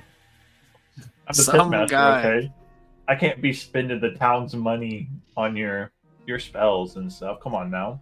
I'm kind of Wasn't it you that was saying that earlier when it came to alcohol? How was Milo? He said he could write it off as a business expense. I'm pretty sure that was you, but all right. It wasn't me. I can help you out, but we'd have to get back to my ship. I still have a little bit of credit over at Gilmore's, but there might be a location issue. I don't know how to get it here. He might be able to come out if we ask him to, but I don't know if we Ooh, he could set know up him like well a, enough to like a house call, you know? like a Yeah. one-time shop for the town, you know? I could steal from like Well, we outside can- of town if you want me to. Steal from your I was to say your own town. We don't. Yeah, I could steal from like outside of town if you want me to. I used to we- do it back in the day. I haven't really pickpocketed in a while. Does anyone have a It's only 100? because you referenced the notorious WIZ. I love that song, dude, and I'm ready to like. Now I'm ready to just pickpocket. Does anyone have 100? I won't be able to describe, but there's something else I could do. Yeah, I can give you 100 gold. I appreciate you.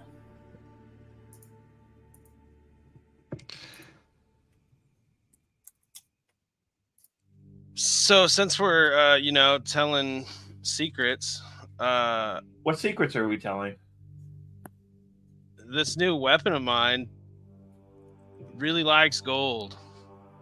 So Oh, does he have some gold for this? no, and I don't like handing Oh. mine over. So just for future reference. Oh, damn. You're more than welcome to work that off in the bar if you'd like, though. Sure. Yeah, I can do that. I'm dry.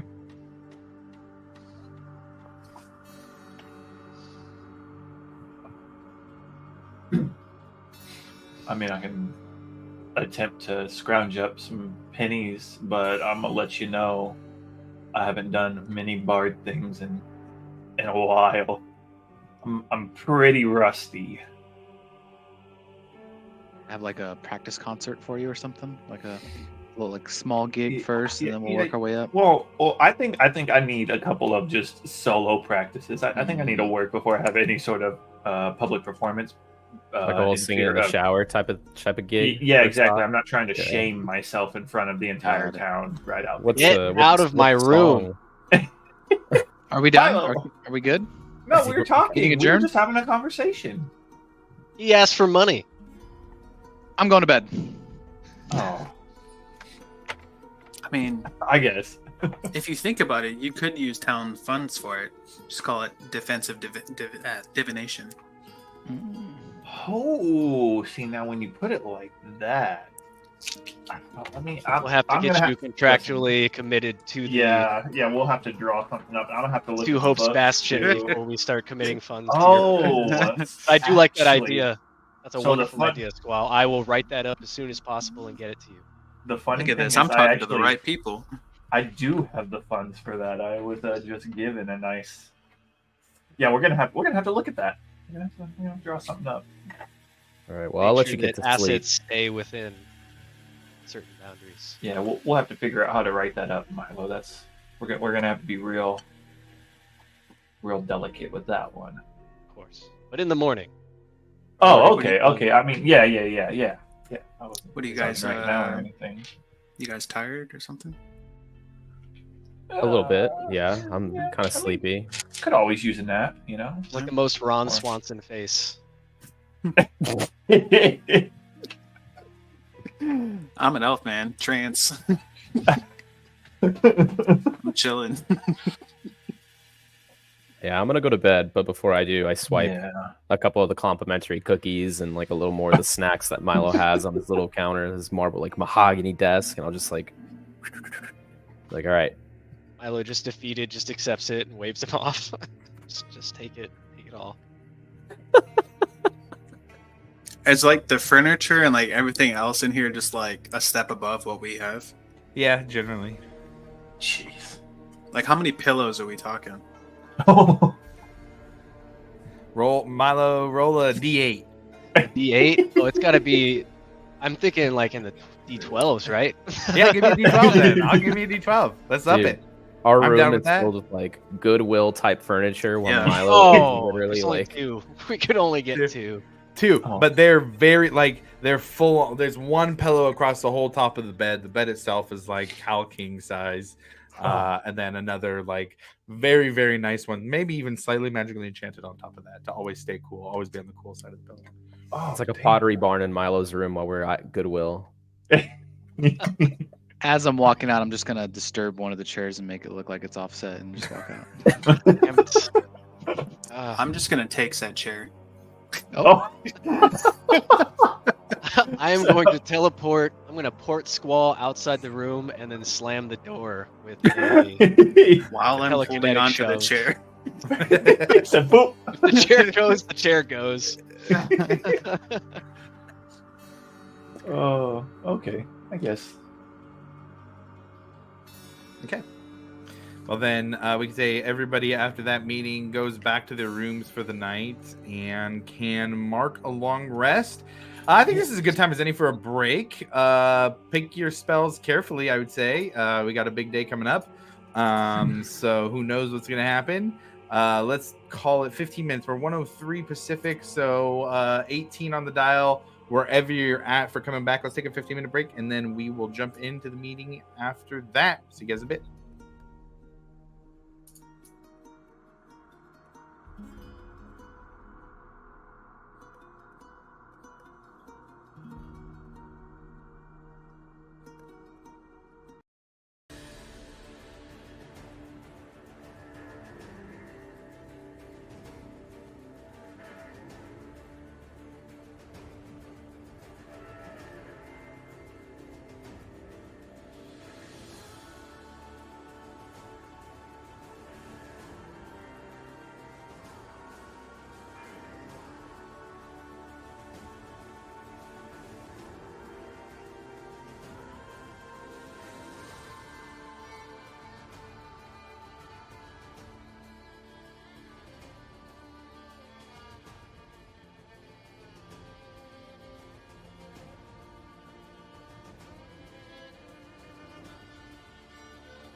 All right. With that, everyone has a restful night of sleep. Wakes up the next morning. There are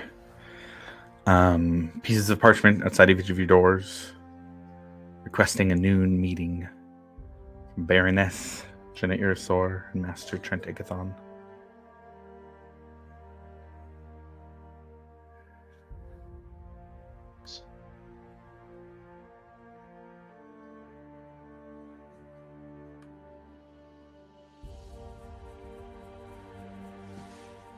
The keep, I'm assuming that it might have a common room. Yeah, absolutely. I will gather there.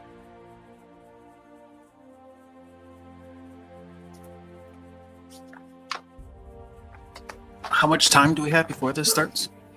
I mean, a few hours if they're trying to meet at noon. Okay. We could say it's between 7 and 8 a.m. Okay. First thing I do when I wake up is I want to go see if there's a shop that sells components or for spells and stuff like that. Sure. I would say currently, if you're looking for components, I would say Michonne does have some these days. There are a couple other shops that have popped up quickly. What are you looking for? Are you trying to go for the scry component? Oh no, I don't have enough for that. Okay. But I do need diamond dust. Go ahead and roll an investigation check. Go ahead and give myself guidance.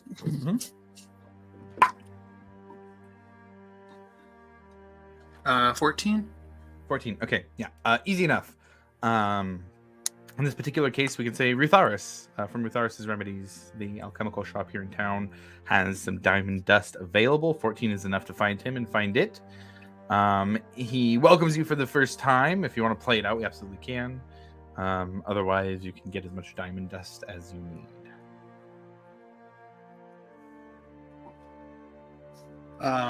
Yeah, I'm just gonna get the whole 100 gold worth.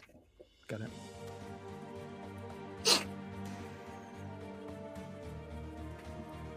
And that was all I needed. Okay. Squirrel picks up some components. Anybody else have anything for the morning?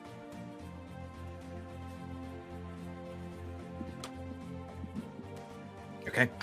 Nothing heard. Then what I will say is I'm going to change the vibe a little bit as everybody spends their morning going around Hope's Bastion. And let's get it over to this one. As they spend their morning in Hope's Bastion, talking with some people, getting prepped in whatever ways each of you individually would get ready. About 11:45, the familiar face of Emmeline is in the common room. She's wearing more formal clothes than she had been wearing when you guys spoke with her before. More Dwendalian themed, I guess. Much more reds and golds. Almost looks like something that is, for you, Milo, something you recognize as almost a nicer, more elaborate version of some of the robes that were worn at school. Almost like she had adjusted that to make it look more formal and official in order to keep a little bit of ties to the old school outfit.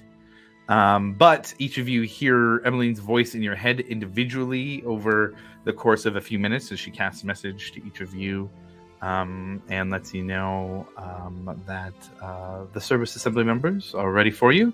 I'm here to escort you over to their meeting room. Hey, wait a minute. Weren't we having the meeting here? No, the meeting is to be had there.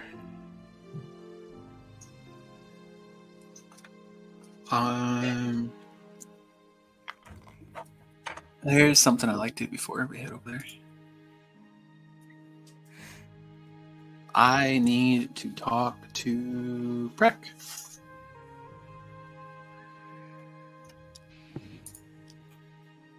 What's up?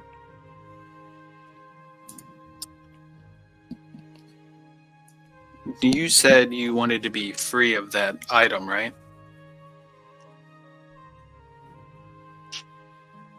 I want to destroy it.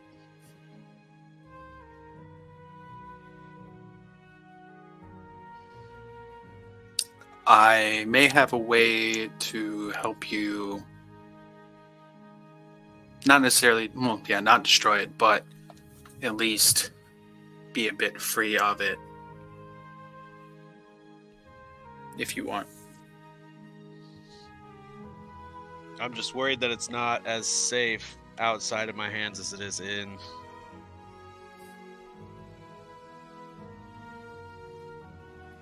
Do you guys have somewhere you could put it?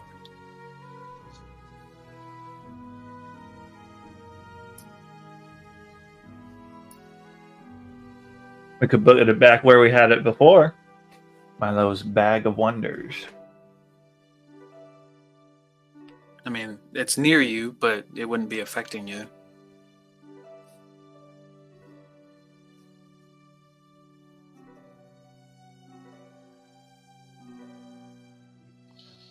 Nah, I think I'm gonna hold on to it for now.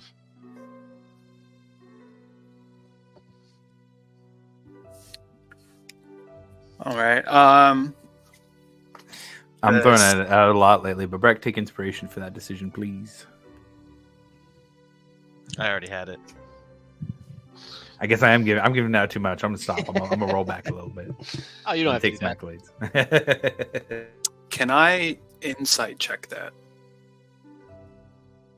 To see if it's him that's actually wanting that, or if there's an influence. Oh, I was going to say, I was going to outright ask him. I mean, if Like you Breck- outright ask him, then I definitely have something to insight check. Yeah. Breck, are you wanting to hang on to it, or is it telling you that you want to hang on to it? Because I myself have experience with these weapons talking in our heads. Well, not anymore, since you destroyed mine, but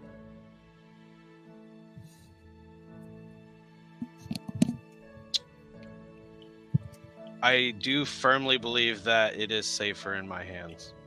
that's not an answer to my question, though.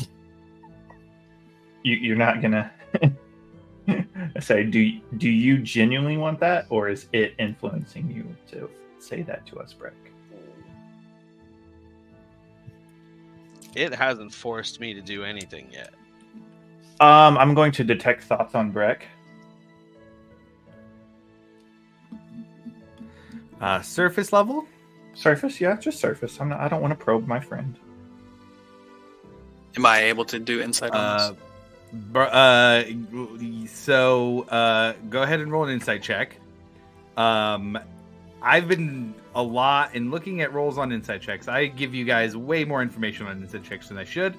We can figure out if there is a lie being told, but not the truth of the matter. So if you want to roll an insight check against Breck, you can do that. And Breck, I'll ask you a little bit as well about your surface thoughts and what they are saying. Where's this happening? I assume still at our location. Mhm. Is there not a save that I make on that? Not if no. it's just surface level thoughts, so you don't have to tell him exactly what you're thinking. The way it works is surface level thoughts don't have to be true intentions or anything like that. It's just like what quickly is on the top of the head. Probing deeper, there is a save. So when I say surface level thoughts, just very basic things. It's a level 1 spell, I believe, so it's nothing crazy. You're definitely not reading. He's definitely not reading your mind. Yeah. I'm basically just looking to see if, like, the thing is talking to him. Pretty much to see if, like, it's talking to you.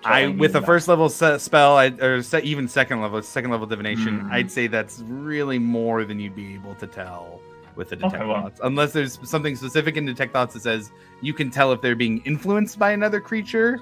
That's a little more. I say I don't think it does. Yeah. So surface level thoughts? Mm-hmm. I need a fucking drink before I'm gonna get grilled by my buddies. Yep, I should have known that's what I was going to hear. Okay, Breck, you keep your secrets. How's insight looking? Just a 10. Just a 10. Breck, if you want to roll insight or persuasion, or sorry, deception or persuasion. Then just I let us don't. know what it was. I think I'm being truthful. Okay, then it'd be persuasion. Yeah, whatever your persuasion is.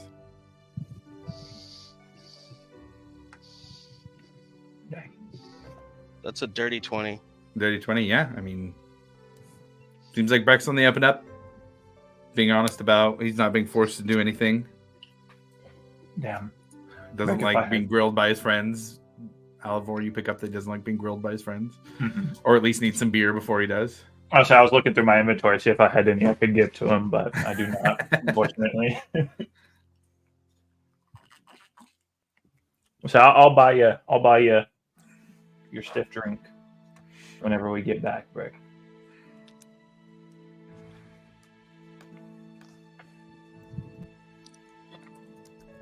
Breck, you didn't say that out loud, but Alivor heard it.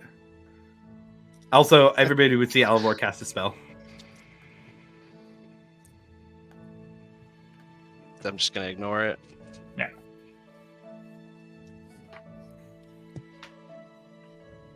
Okay, I'm ready.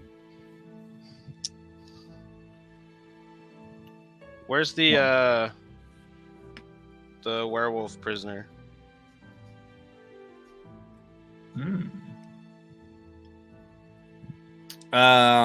You guys, let's see. Milo, I guess you would know there is a kind of makeshift jail in Bastion's Keep. That's the most secure place besides probably the Cerberus Assembly Building. You would have, I would assume, I guess, if Milo had known the Cerberus Assembly and Bastion, I don't want to make a decision for you. If the Cerberus Assembly Building or Bastion's Keep were the two places to go that were the most secure, where would you have taken them? Taking them to our keep. Okay. I have to ask. I figured, but Yeah, thank you. Appreciate you. man. I don't want to make decisions for your characters. Agency.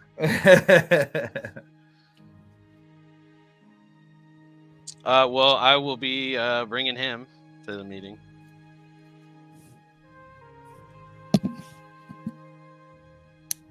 Are you heading there now to grab him? Yeah.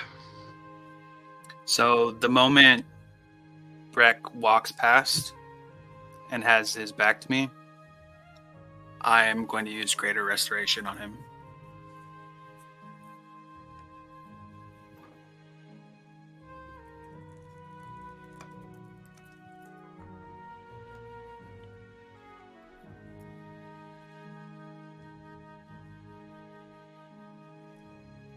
Yeah, and if you're looking up right now, I'm sure you'll see exactly what I'm going I think, for. yeah, I think I know what you're going for.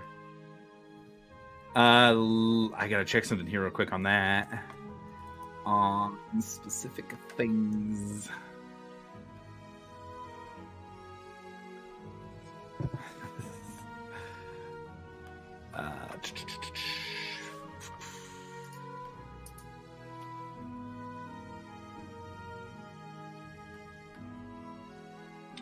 Probably should change the vibe of the music if that's what's happening. Let's see here. Okay.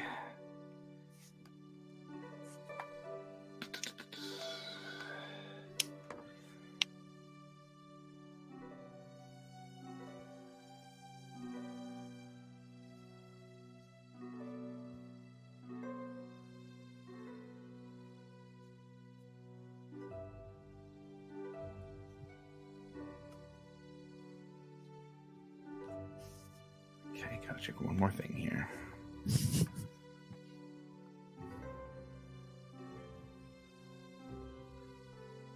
I need to find out if those count as that thing.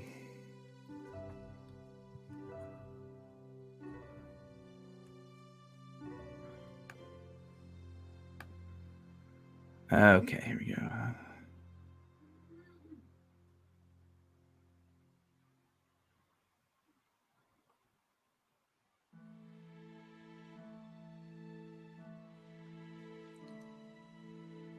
Okay. So I think based on what I'm reading here, With everything rules as written, Squall casts Greater Restoration on Breck to no effect. Would I have felt that? I think you would have seen him casting it. So if there's no effect, then all he would feel is the positive energy. Yeah, I think so. Yeah.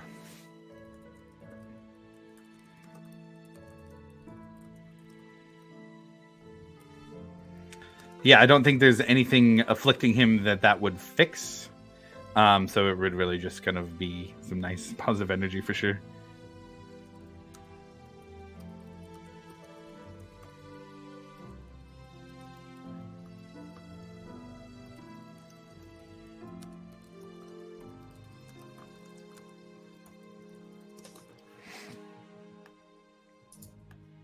Breck, you would definitely see him do this as you two start to walk towards the captured guy.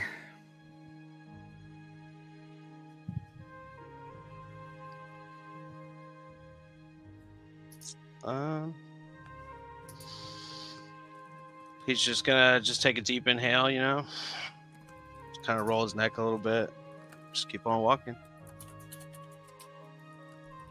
Okay.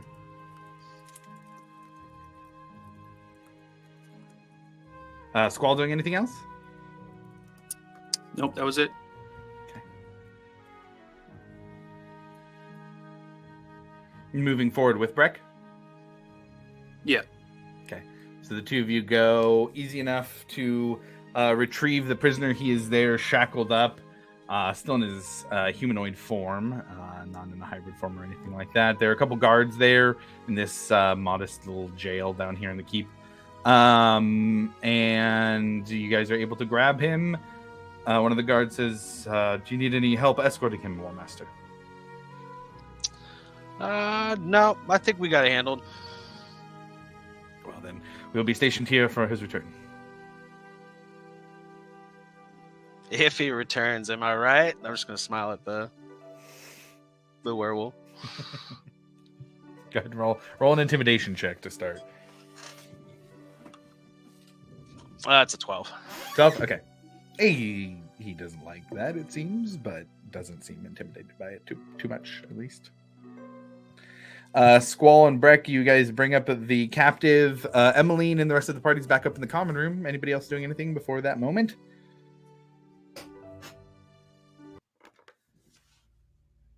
Okay, Emmeline gives you all a look and says, all right.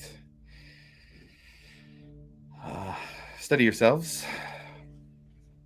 This is a stoic group. And begins to lead you out of the keep. Honor also got the invitation, right? I would say if you guys were inviting her, now would be the time. Oh, hell yeah. Yeah. Then I would have, I didn't know she got it or whatever, I would have physically went to go grab her to make sure she's a part of the meeting as well. Okay, got it.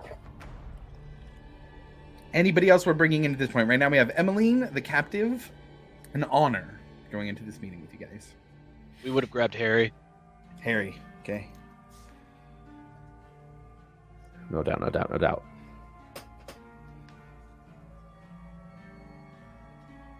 And Honor. Okay. Then you are all walked over just over 500 feet, now that we have that set up, to the Cerberus Assembly building here. The doors are open out front. It seems to be almost a little bit of latent magical energy surrounding this building. And as you guys move towards the front, there's a little bit of a hill up towards the main entrance. You get in and open it up, and it almost feels like a more practical version of what the League of Miracles building was. There was a lot of magic there, but a lot of very fancy, showy things. You can definitely tell there's magic that is operating some of the things in here, but not in such a showy way, much more practical. You can kind of see like books floating above desks instead of being placed on lecterns, and just generally a little bit more space in here than it looks like there is on the outside. Marble floors. It's like a almost like a pale gray red marble with like black going through it, giving it that offset color a little bit, or contrast to the color there. And as you walk in, Emmeline gives you directions and tells you to follow the hall to the left, turn to the right, and then go down all the way at the end. That is where their meeting room will be. She kind of stands back a bit and gives a meek look at all of you and sends you on your way. And all right, so last chance to do anything before you guys walk into the room. Real quick, I'm going to use an action and make my ring of mind shielding go invisible on my head. Okay, got it.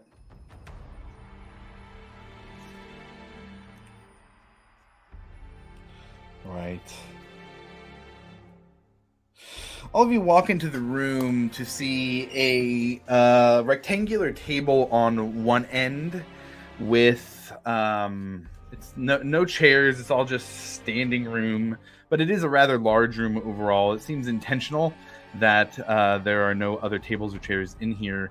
It's almost like walking into a small version of a royal court, and instead of thrones, there are 3 seats behind a long rectangular table. Not thrones per se, but the authority that is being put off here by the 3 people who are in the room is quite powerful. At least the 3 people who are sitting at the table. You do recognize the face of Mira. She's got black hair. She is standing behind, as well as Alvor. You would recognize because you saw him through your little spy session. Obert as well. So Mira and Obert are both here, standing behind. But sitting in the 3 chairs, there is the familiar form of Master Trent Ikathon. He is wearing the ornate clothing that he was wearing the day before as well. Perfectly spotless. But he has wrinkled, yellowed, kind of jaundiced skin with wispy, graying hair kind of going over his back. He's still wearing that collar shirt. Oh, what's the word I'm looking for? Turtleneck style clothing underneath his main robes that are big and ornate on the shoulders. I see Jenna Earsore sitting in the middle with her blonde hair, sharp features, looking expectantly at the group as you walk in. And then on the right of that, you see a dwarf with red hair, wearing similar colors as the others here, red, crimson, kind of the Dwendalian Empire colors with accents of gold, wearing a sash that goes around and almost mimics the braids in his beard, but in a more formal clothing on the side, and almost frames his beard as it goes down. And you see him holding a short, stout wizard staff, kind of standing at his side, even sitting here, as if he is displaying it for the 3 of you as you walk in. And Trent is the first to speak. Welcome. I am glad to finally see you all again for this meeting. We have much to discuss.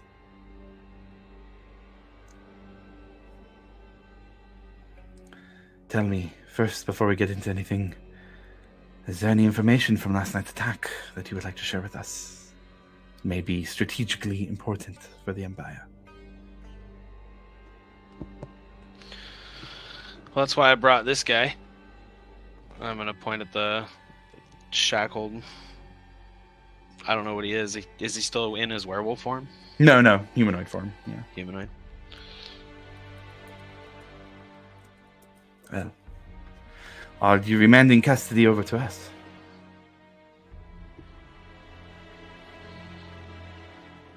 I believe we got everything we wanted out of him, so it's all yours. Fantastic. And let's see.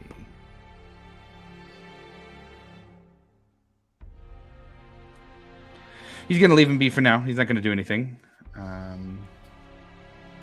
I would say behind him, Mira stands up and walks over to him and grabs him by the arm and says, you hear her softly saying, "You'll want to agree to this." And he gives, let me see if he gives a nod or not, agreeing to it. Yeah, he does. And you guys see her cast a spell and catch a faint whiff of brimstone as she disappears with the captive. Now that all hostile ears are out of the room, we can speak a bit more freely. First, we'd love to hear of all of the events of your time in Iman. You represented the Dwendalian Empire while out there, and many impactful and far-reaching things happened, and you were all involved. Please, tell us what you did, how you did it, why you did it, and how it may affect us.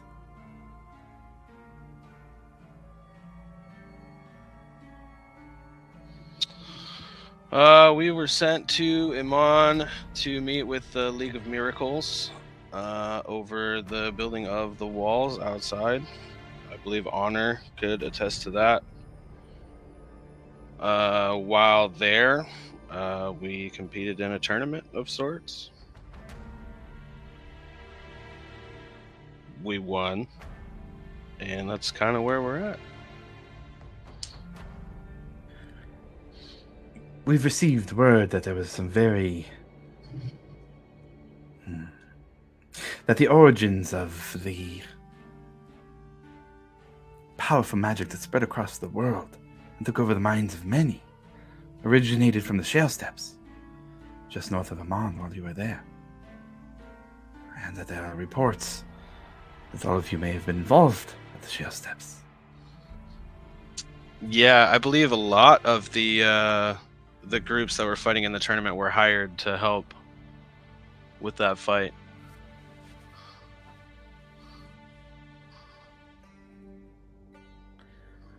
We have heard that. Some of them even ended up here. One of the reasons we think that you all may have been directing things. As War Master, that is my job, is it not? It is. It is also your job to debrief members of the Cerberus Assembly when they ask for that information.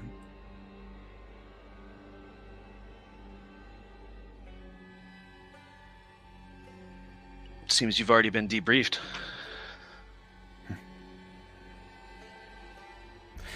And the dwarf speaks up this time. We like to hear it from the mouth of those who experienced it. Valuable insight can be gained from first-hand knowledge. You are a very... You represent the best of the Empire, Breck Deep Delver. We do not mean any ill will towards you. We simply mean that you all are the experts here on what happened, and we'd like to know.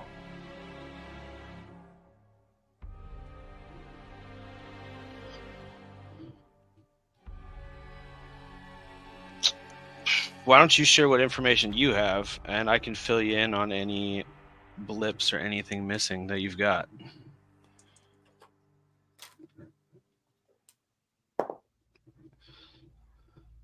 Yeah, roll a persuasion check. Can I help? What do you say to help? We do not wish to waste your valuable time telling you things that you already know. Yeah, that's a good argument. I'll give you advantage on that, Breck. There you go, Breck. 21. Trent continues. There was a powerful surge in magic that came from the Shale Steps and took over the minds of many, leading them to attack others, whether they were close or not. Family attacking family members, friends attacking friends, countrymen attacking countrymen. From what we've heard, the Shale Steps is no more, has been wiped out with a powerful energy blast. That there were those who defended the shell steps as much as could be had. That there were creatures made of magic and blood attacking many. After this first attack, sometime later, an explosion was seen of magical energy, the likes of which has not been seen in a long, long time, and not without catching the eye of many wizards and magic users across Exandria. Yes, you were involved with a party, a tournament. You represented the Empire well and showed the strength of the Empire to others on another continent, and for that we are grateful. But we are missing key details. How is this powerful magic brought into Exandria when it appears to be divine in nature? What god was siphoning it, using its power, and to what ends? And why were all of you so integrated into what was happening there? Yes, you are heroes. But you are also involved in many things back here in the Zemni Fields. Things that have led us to question why there's dragonfire coming out of the fields just near here. So, Warmaster, that is what we know, and what we know that we do not know. Can you or any of your friends fill us in on the pieces that we are missing? Yeah, some key details. What happened at the Shale Steps was the stopping of the ascension of a new deity. So that should answer your question of all the extra divine magic floating around as well.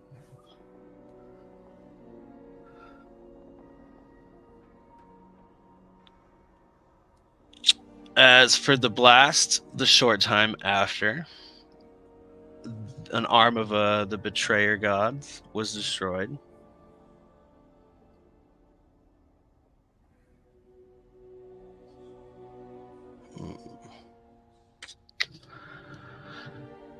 Well, that should just about wrap that up, yeah?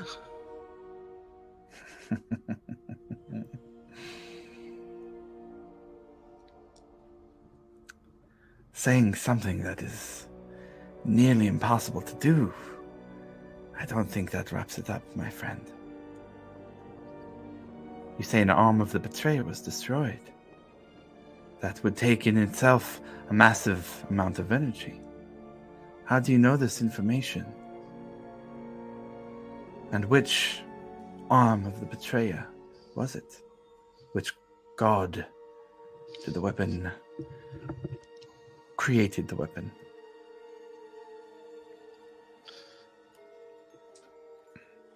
Well, the Silken Spite was destroyed by me.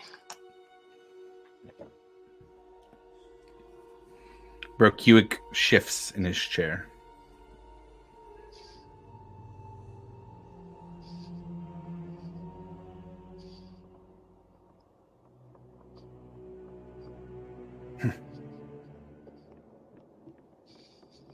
And what method was used to destroy this Silken Spite? Just pure raw strength. And I smile at him.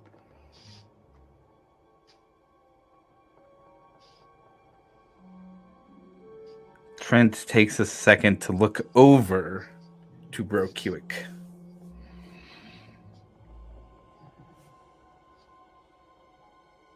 I guess I should say the dwarf.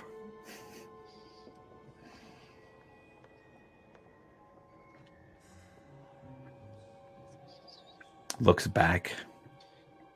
Well, that is very interesting information. It It would seem we have chosen correctly for the War Master of Hope's Bastion. If you have the raw strength to destroy a weapon forged by the gods, then you are quite strong indeed.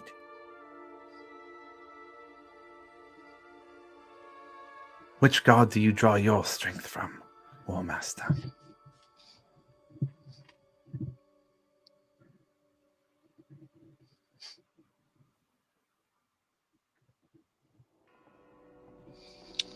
I have found comfort in most of the Pantheon, actually.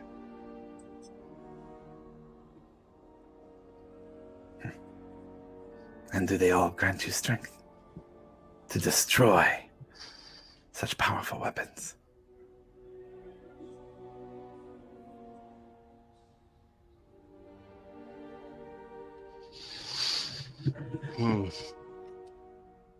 I believe true strength comes from within. An odd thing to say for a paladin, one who draws their strength from another being.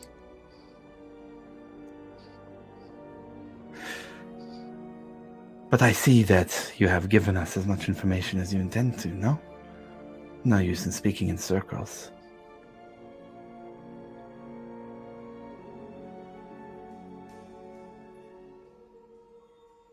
Unless, of course, there's anything else you're willing to share. Oh, well, as for the dragon situation, I was kind of hoping maybe you guys had more answers on that than us, since, you know, from what I know, the Myriad had infiltrated you guys at one point, and that's what we're dealing with, so. Jenna Irisor, she'll pipe up here. What the fuck? I'm sorry, but I think I misheard you speak. The Myriad has never infiltrated the Cerberus Assembly, and it is foolhardy to think they have the capabilities to do so. I'm sorry, but am I not correct in you backing and supporting the Amber Council families? I could be wrong there, but... Well,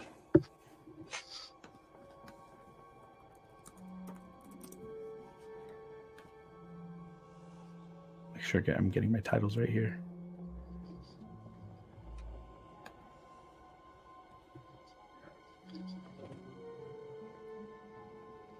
Well, I am the Archmage of Industry, as it was, and the Amber Council families very particularly run the industry in the Zemni Fields. We do back the Amber Council families. And I find it odd that you would question our backing of an official organization such as them.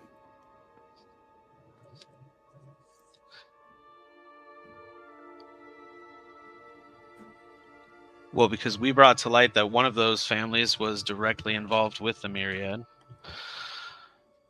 And we thank you greatly, and immediately took action against the Red Wells. They were working with the Myriad, and in fact, were a lot of the reason for our additional scrutiny on the area. If one of the Amber Council families who had been elevated to such a position were able to be infiltrated by the Myriad, then of course the Assembly would take notice and take great care in making sure that the work that has been done to root out those criminal organizations is not undone. And I think you should take great care in the accusations you make. I'm not making accusations. I'm merely saying that you wish for us to fill in the blanks in your story. But you have all sorts of blanks in the story I would like filled in. Ikathon again. And what would you like to know, young dwarf? I want to know why I'm continuing to deal with the Myriad in my town. And why every time I do deal with them, I seem to have a meeting with you guys.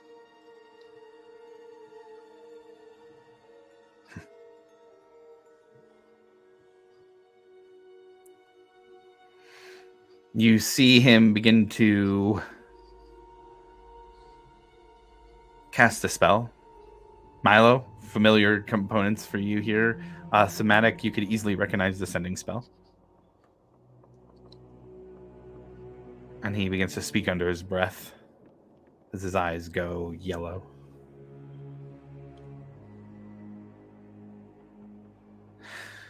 Well,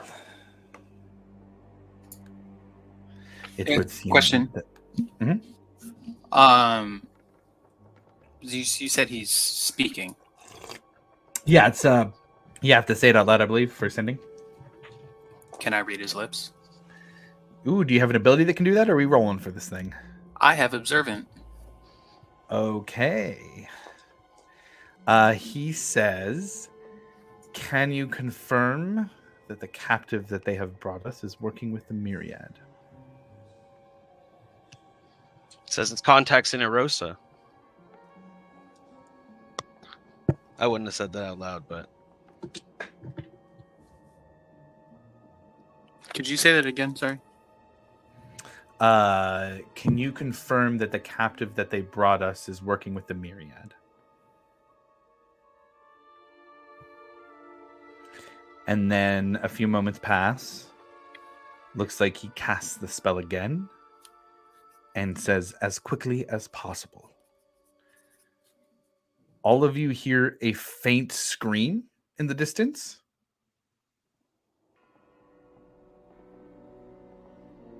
And he looks back up at you, Breck. You are correct. And that the Myriad and their ilk are still plaguing this land. I hear your concerns, War Master, and as the Archmage of Royal Affairs, I will make sure to devote the resources here to Hope's Bastion that are needed to fight off the Myriad. We will make sure to send Righteous Brand as well as members of the Organ Trust. If we can, we will work on infiltrating their ranks. If you share with us the information that you received from your questioning of the captive, then we'll be happy to use that information in working towards this goal. then you will be happy to know that the Sours are openly helping the Myriad. Yeah. And Earsor will pop back up. Well, Master, you were just cautioned against accusations. And yet you make another one against an Amber Council family. Have I lied to you up to this point so far? Not so far as we can tell. Hey, Josh, quick question. Mhm. The letter that Varric had, what's his face, right? That was Zula Sour's dad, right? Didn't that spill all those beans and then we mass printed it?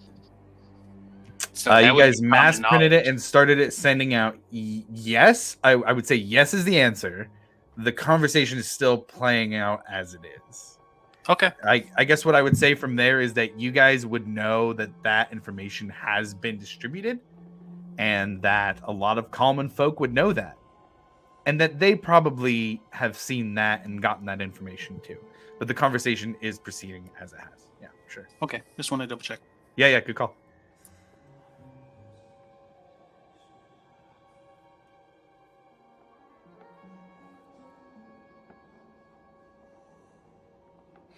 Well then, if there is another Amber Council family, and especially one that has a Starosta on it, that is in fact working with the Myriad, then that is of the utmost importance. And the industry of the area might, in fact, be impacted by this working with the Myriad. After all, we do not want this criminal organization siphoning off valuable Empire resources, especially not when so many drastic things are happening across the Empire. Things that need attention. Thank you for your reports, War Master. You are correct in saying that you have not lied to us. You have been truthful, and you have led us to corruption within official Dwendalian subjects. We will investigate your claims and find them, and we'll find if they are true. And are grateful for you passing along the information for the good of the Empire. As he says that, Squall raises his hand. You hear the dwarf just kind of. Sorry. As I've said before, Mr. Ickythorn, I'm not from here, but I have heard quite a few people in the town wonder where their king and heir are. That seems like a pressing matter too. Have you guys any information on that? I mean, you seem to be making sure the Empire is safe. I feel like that would be kind of important too. You see a small smile in the corner of Trent's, just the corner of his lip. Just a little bit. You are correct. The situation with the royal family is quite dire. Without being able to share all of the information as to not allow for any compromising of security of them, the king is not well. And his heirs are eluding us. A very hard thing to do. As such, the Assembly has stepped in and created a new role, the Archmage of Royal Affairs, and have brought me back from where I was in order to take on this role. It's rather fitting of you to ask. We had information to share that I think all of you will be interested in that realm. As it stands, the Cobalt Soul has been a very strong focus in our investigations. In the investigations of the Assembly while I was away. The Baroness here was able to find that they were working with a rogue organization, Elvish, in order that seeks to dethrone King Dwendal and take power in the Empire for themselves. Because of this betrayal, despite us allowing the Cobalt Soul to exist after the defeat of the Jewelers' Dominion, despite the generosity, despite the mercy, they still moved against the Empire. And so, as of this week, we are declaring the Cobalt Soul to be a criminal organization in the Dwendalian Empire and must be arrested on sight. Any member of the Cobalt Soul is now an enemy of the Empire. Treason will not be accepted. The organization that they are working with will be rooted out. And we will make sure that the king is safe and recovers from his ailments, and that his heirs are found and kept safe as well. In the meantime, the Assembly is here to take on the weight that the Dwendals bear. We will stand up and do our civic duty to make sure that the Empire stays safe until they are able to return and carry out their divine mandates.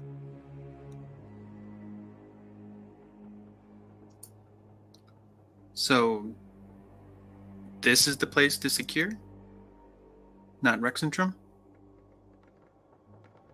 Or Zadash? Those are very well established and fortified cities. Ones that are not under regular attack from dragons. We send the power where it is needed most, and Rexentrum is safe. We have many there who are able to take care of the Cobalt Soul. As we speak, moves are being made.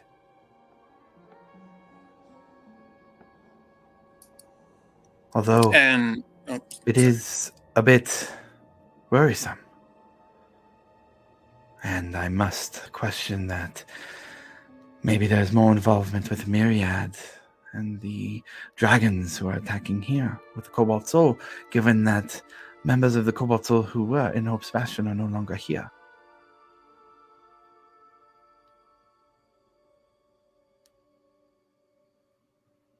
We will make sure to find them. But if any of you have information on their whereabouts, it would be very helpful. I do not see your friend here currently, Rufus. We have a very interesting question to ask of him. We've heard that he used to be a member of the Cobalt Soul, but has given up his membership, seeing that they are a political weapon, one that is wielded by those who wish to take power. We'd like to ask him to take on a new role within the Empire. An inquisitor, if you will, going after Cobalt Soul members, bringing them to justice. We could think of no better candidate than him.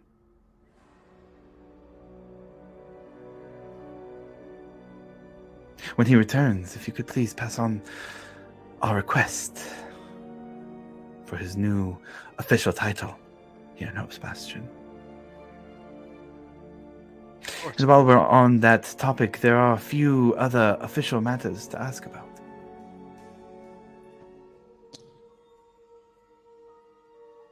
Have you looked into the Volstrucker incident, being attacked by the Nimblefoots? As far as any, what would you say, relations we've had with the Nimblefoots, they're non-aggressive. I'm not sure I know of what you speak. We were told that any trade with the Nimblefoots is no longer eligible. This happened while we were away. Irisor will chime in. Ah, yes. It was a matter of rule of law in particular. They were worshipping treasonous gods. It was heretical to continue to work with them. We appreciate that they were able to help us in a time of need, but we cannot work with those who do not follow our laws. It is a simple matter, and the New Amber Council family up in Bysaeus Till is able to provide us what we need. It's no longer an issue. So, And the new family, the Athenas, right? Athenas family? Correct. So I'm a bit confused because is it we can't do business with them because they're worshiping different gods, or that they attacked Volstruckers? Like, because we heard they attacked Volstruckers, but you're telling us that it's because they worship different gods right now. So And she'll continue. Well, it seems like we have many reasons to not work with them then, if they are also attacking Volstruckers. Our Volstruckers are very capable. I'm sure they handle themselves well. They might not have reported to us something so meaningless in the grand scheme of things. But if there are more reasons to not work with them, then we're happy to add them to the list.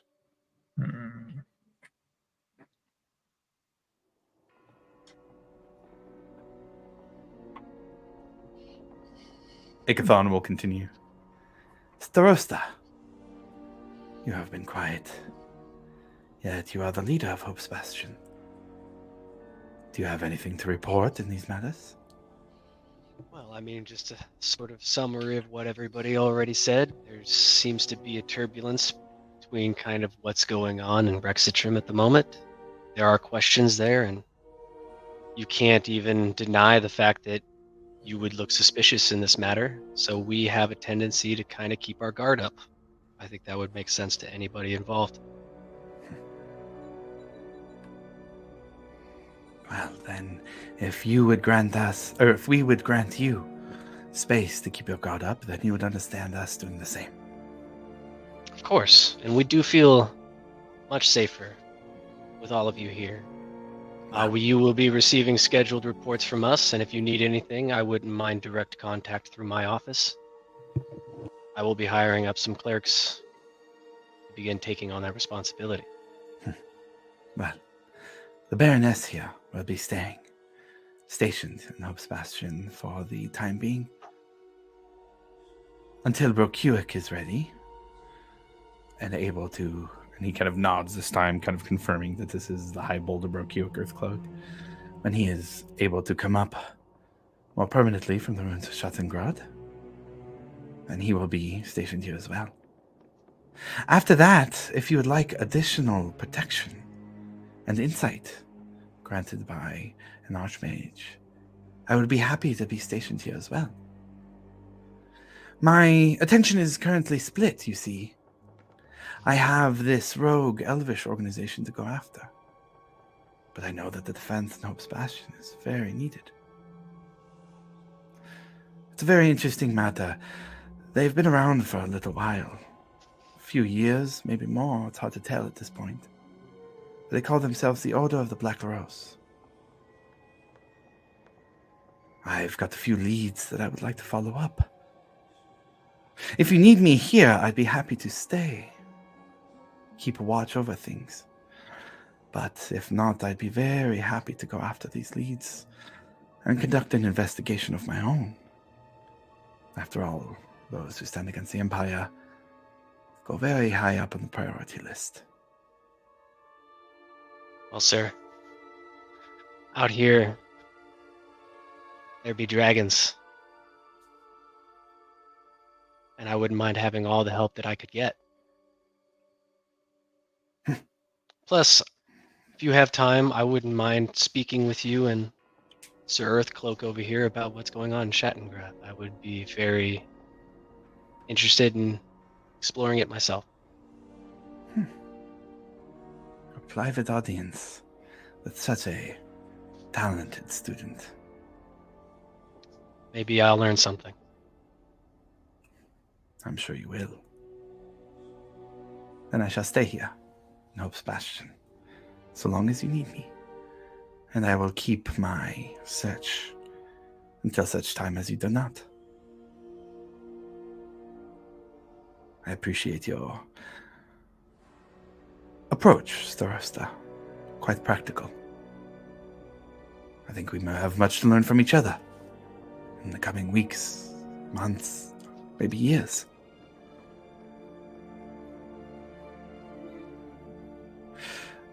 Pithmaster, we have some business to attend to from Visayas Till. Uther Brent has made a request. We are of different minds. You see, after Gwei Yethneros has moved to assassinate him, an example must be made. She is to die by execution. Uther Brent and I have been debating if it should be here or in Visayas Till. Perhaps in Visayas Till we could intimidate the Order of the Black Rose, but here might add to the story of Bastion's Watch. The story of power and the ability to defend from those who would come after us. What do you think? Where should this execution be had? So you're saying that she is part of this Order of the Black Rose that you have mentioned? I did not mention that she was a part of it, but you are very astute. And we believe she is working with them, yes. She is to be put to death. I believe I would be in the same mind as you. I do believe it is a good idea if she were to be moved here. It would make a great story, as you have posed. Also, while she was here, it would be nice to question her about her potential ties with the Order of the Black Rose and to see if there is anything we can get out of her, or at least get from her to help us keep our eye out to help with such matter. I have heard of the specialty interrogations that you all have done. I think this would be quite satisfactory. We do have a pretty good reputation with getting things out of people that not many can. Well then, we shall bring her here. and prepare gallows in the court.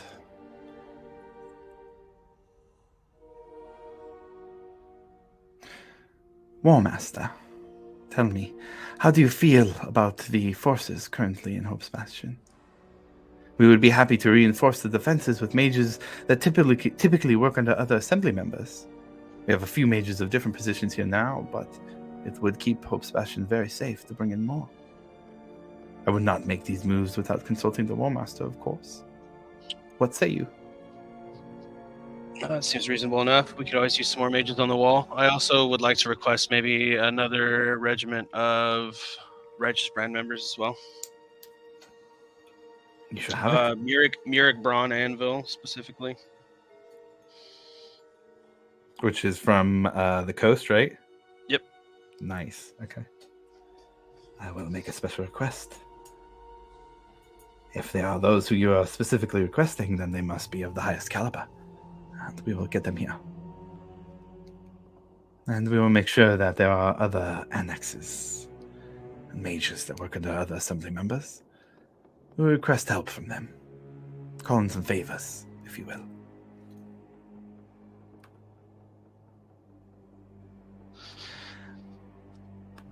And Your help is much appreciated. Okay. Yeah. It is very nice to hear you say that. After such strained conversation.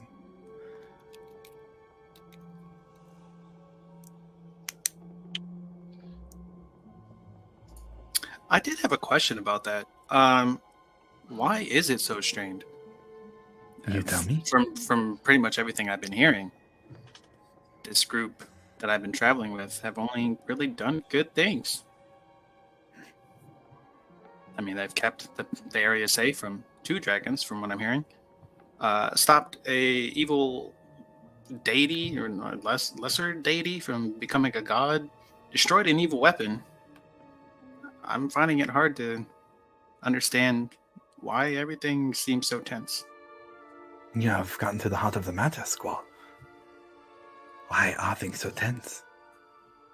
We are here simply asking for information and responding to tension given back to us. There are often many things that weigh on our shoulders at such a high position within the Empire. Sometimes those things cause stress. We mean no ill will towards any of you, and just wish for a conversation. If you'd ask, why is there tension? You should turn and ask the War Master. He seems to have quite short conversation with myself and the Baroness. I only mean to comment that I'm glad to hear he has accepted our help and has shown gratitude for it, rather than tension.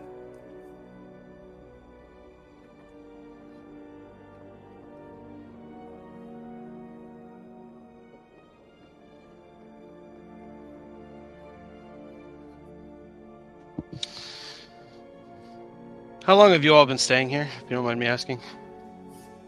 The Baroness has been here about 3 weeks. 3 And weeks. And in those 3 weeks, 9 people have been killed by dragonborns and werewolves outside of our town. So I have to ask, do the citizens inside the walls only matter to you, or the ones outside the walls matter to you also? Because people as powerful as yourselves did nothing when a dragon attacked our town. You claim to be here to help, but it seems like you've done nothing but call for a meeting. Yes, and pay many hundreds of thousands of gold pieces to an organization that has put up walls, given you defenses, an entire town. What is it that you ask of me, War Master? Your words cut sharp, but they lack a specific request. What would you have us do? Escort every person who walks outside? Go hunt down every single creature that exists in Exandria? We are here as we are needed. And if you have a specific request, you can ask us for it. do not give lives, but we protect when we can. A sentiment I'm sure you can understand. Has there ever been anybody who you were not able to save, Sir Deep Delva?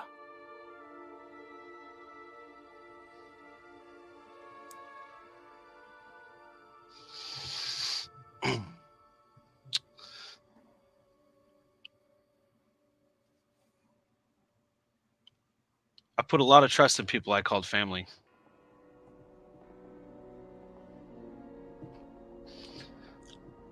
And that got me shoved into the sea.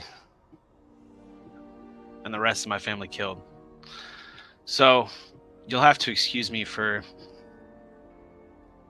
not trusting someone I just met. You are excused.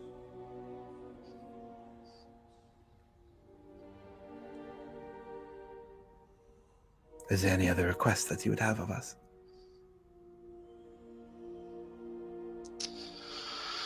We need lodging. We can't have these people sitting outside the walls unprotected.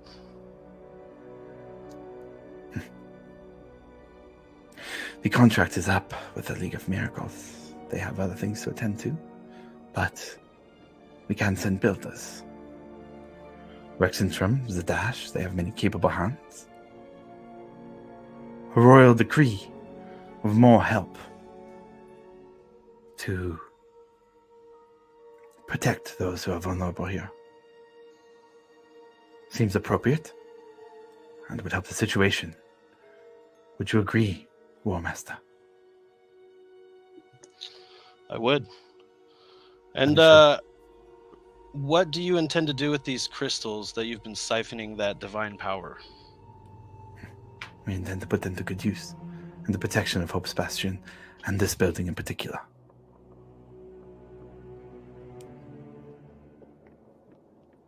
What specifically? Specifically, they will go to the protection of this building. Okay. How is that protecting Hope's Bastion? By adding defenses to some of the most powerful members here. See, I thought you guys didn't help defend when such dragons attacked. No ill will, but like I said, just a conflict of intentions. It seems. I feel if the intention is to protect Hope's Bastion, the power should be used in more than just this building.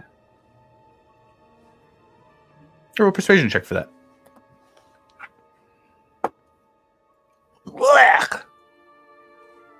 19. 19's still pretty good. Yeah, but it could have been way better. Pretty good. Way 19 is still better. pretty good. Let me see something here. Okay. Dice jail.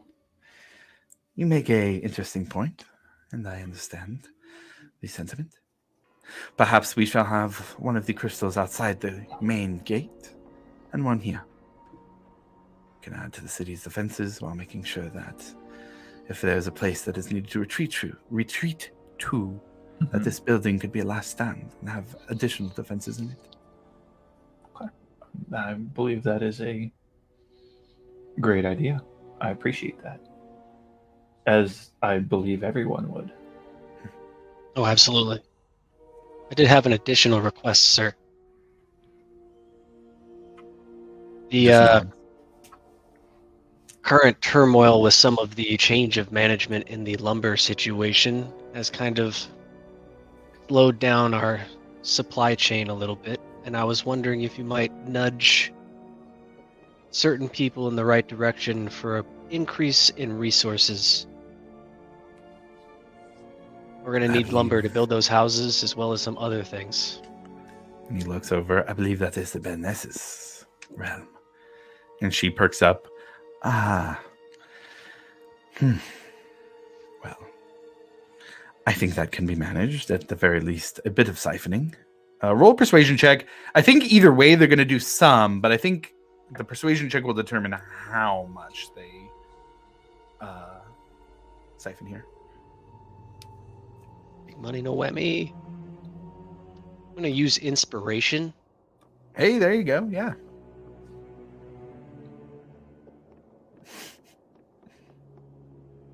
$18. Very nice.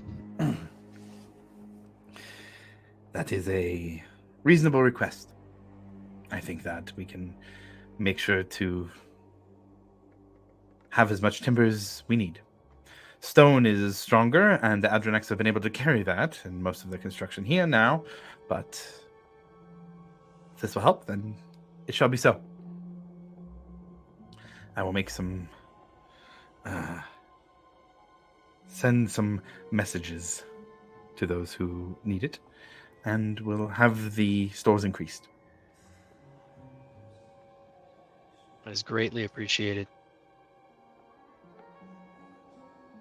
And the Baroness continues, you two, back there. You're rather quiet. Ekamos, is it? Yep, that's me. Well, have you anything to add about everything that has happened here? You're one of the few without an official position, and, well, perhaps we can change that. Okay, what do you have in mind? What do you have to say?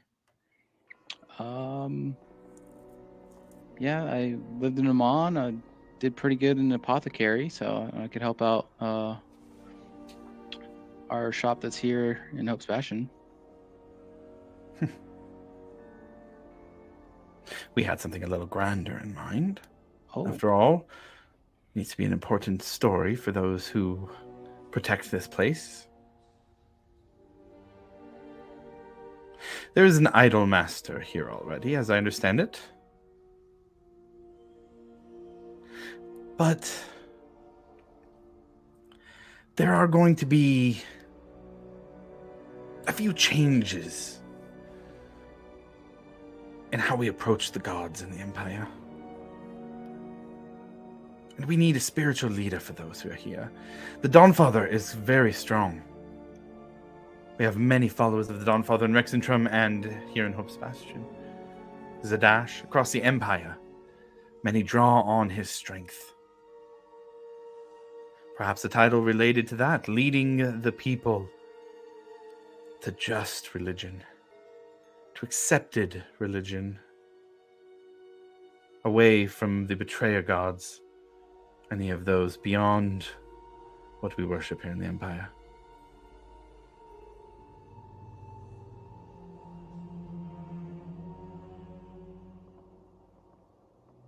yeah, my only question would be if a certain individual doesn't have a religion, how are they to be treated? Fairly or kind of forced into it? Because I for one would want someone to have their freedoms in their religion. Well, we'll give as much freedom in their religion as we can, of course. But the intent would be for you to lead them to religion. To find the warmth of the Dawnfather's light. Freedom of religion can be a dangerous thing, and has led to many an uprising and revolt, even here in the Empire, and is what has led us to ban other betrayer gods that were worshipped here in the Empire. Yeah, as long as it's for good, I will take up that offer. Well, of course it would be for good. All in the pursuit of glory to the Dawnfather. We'll come up with the title. Let me know if you have any ideas. If not, we will consult here, Trent and I, and come up with your new position. Thank you. And Akamos will bow and kind of step back into the crowd. And for that matter, I believe we have two other non-Empire citizens. No? Squall? Grim, is it? You've been traveling with the party for some time, but you both have evaded some of the scrutiny that the other Empire-based friends that you have been subject to. Tell us, will you become citizens of the Empire in order to keep your positions here with Bastion's Watch and in Hope's Bastion? I think that depends if I survive the next couple of days or weeks or months, as my track record hasn't panned out too well. So I'm really just taking it a day at a time. And Trent speaks up, well, it is no matter. Days are not needed, weeks are not needed. I am the Archmage of Royal Affairs. I can deem you a Dwendalian citizen now, in this moment. You simply need to renounce any allegiances previous to this and devote your life to the Empire. Well, I don't really claim allegiance to anything or anywhere, as I don't really know where to even begin with that. That is quite unfortunate, as it is a bit suspicious now having those who are not Empire citizens living in Hope's Bastion. Mm-hmm.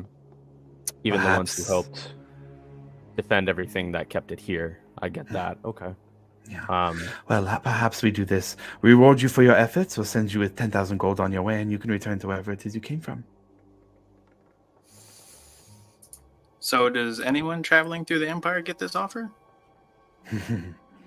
Yeah, I don't think the citizens outside who are being killed got that offer. They were already citizens. That's So my if there's- question. Just everybody who's within Empire borders is a citizen right now? Nobody travels? No. What I am saying is, as a prominent member of Bastion's Watch, who is privy to many official goings-on and involvement with the leaders of this area, it is not a good look to have an unaffiliated person who seems to be very, very sneaky hanging out with all of you. I don't disagree that you should be rewarded for what you have done for the Empire, and as such I will give you 20,000 gold and a ship of your choosing from the Dwendalian fleet, as you have been quite generous in your help. And our Ashari friend here, as you do not have any known ambassadorial titles, we have the same problem.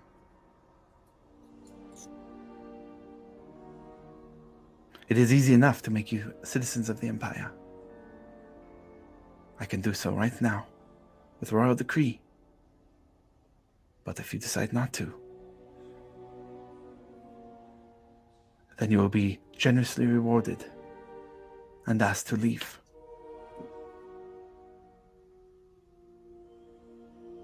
Unless, of course, you have an official ambassador title from somewhere else. Then perhaps, maybe paperwork could be filed to make this all a little bit more above board.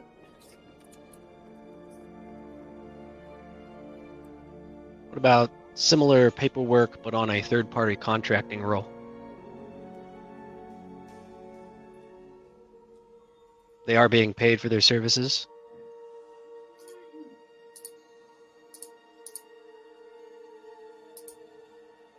Like a temporary visa status. Yeah, roll a persuasion check on that. That's a good argument.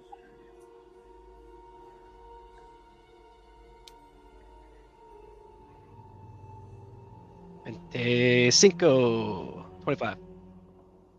25.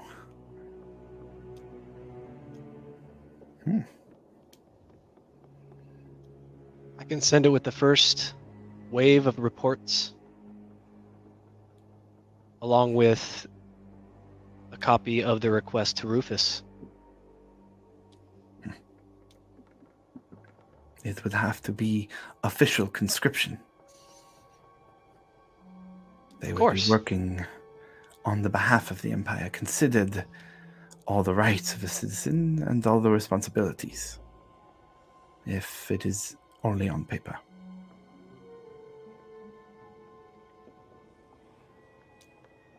Consider it And done. good.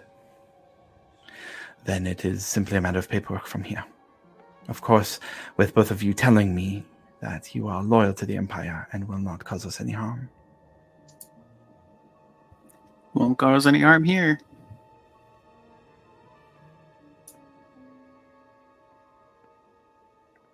And you, Sir Glim. Same. Won't cause any harm. I'm here to help out in any way I can. I have been as faithful as I can be to the War Master and will continue to do so for as long as he needs me. Well then. Or wants me, or until he finds someone better. Really, just whatever comes first. Well then. What a productive meeting we have had today. So many new relationships to explore. Benefits to be had between all of us. We are going to do so many great things together.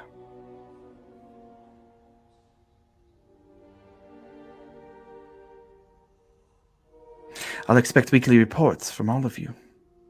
We can meet if you'd like, or you can send it by parchment. But all of your actions are to be reported to me directly.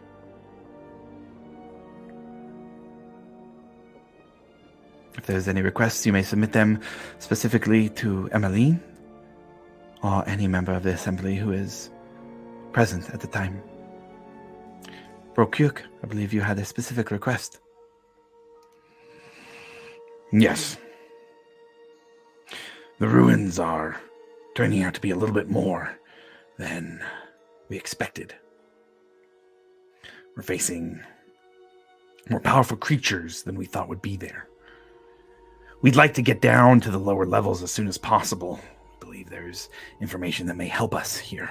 Information that involves ancient weapons, as a matter of fact. The sooner you'd be able to help me down there, the sooner I'd be able to be here to help protect Hope's Bastion. There are losses being had, and you'd save a fair few lives. Knowing how powerful you are, I think you can handle it. Nothing as strong as dragons, after all.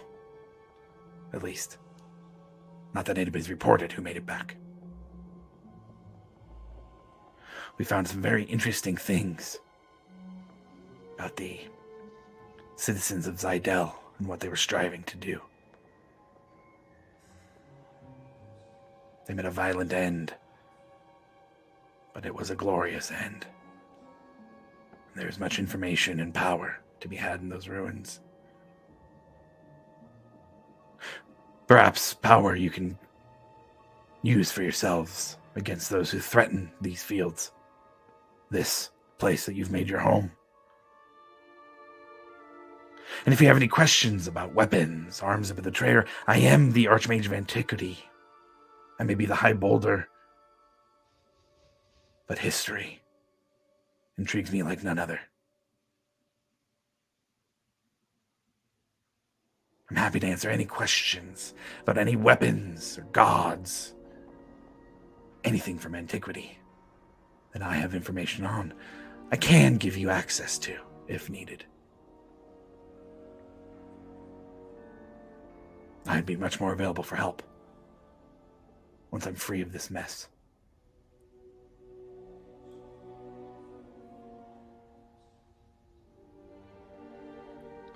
Well, I am very curious in those ruins, sir, so as soon as we find the time.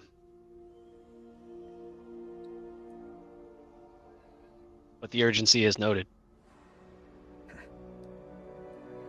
Well, he looks over to Trent and Jonah Irsar, and he asks, am I needed for anything else?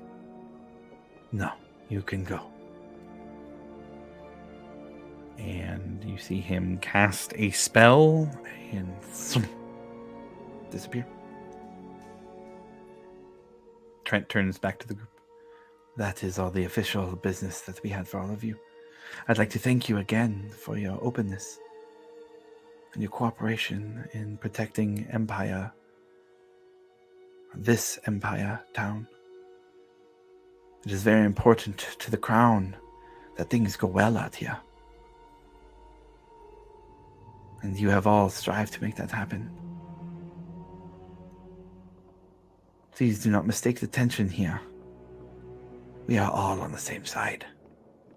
We are all fighting for the Empire, keeping its citizens safe. Keeping the king and his family safe. Insight check. Gonna roll an insight check. Specifically on the king part. It's a 25. He doesn't seem to be telling the truth. Shock.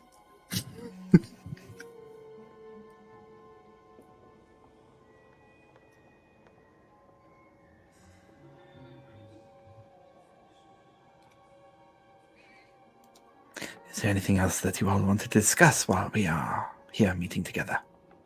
We're all very busy people. I'm sure we've got busy things to do. Did you want me to collect those reports and send them to you? Or do you want to meet with everybody directly once a week? So that's like every day for you.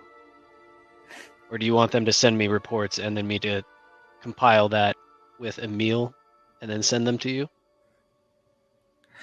I'm sure you will make do, Starosta. A report weekly of all of your goings-on will be fine, in whatever way you wish. I appreciate your understanding in that matter and all of these matters. And your goodwill.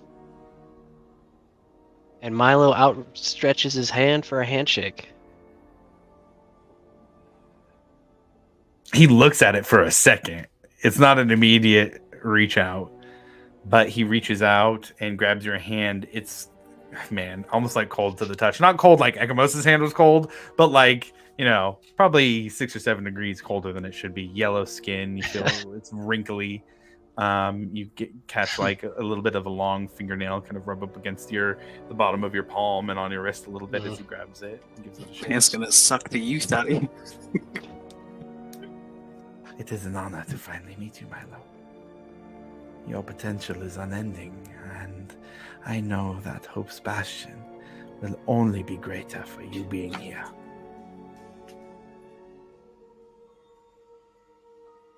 It's been a long time coming for you and I to meet and work together, and I knew one day it would be here.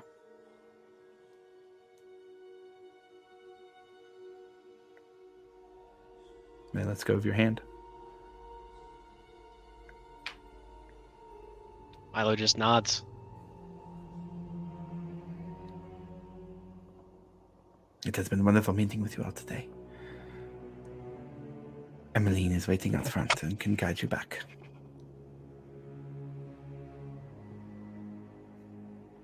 Well, it was an absolute pleasure. We should do this again once a week. And let Gavin walk out. As you're leaving, he says, best of wishes to you, O Master.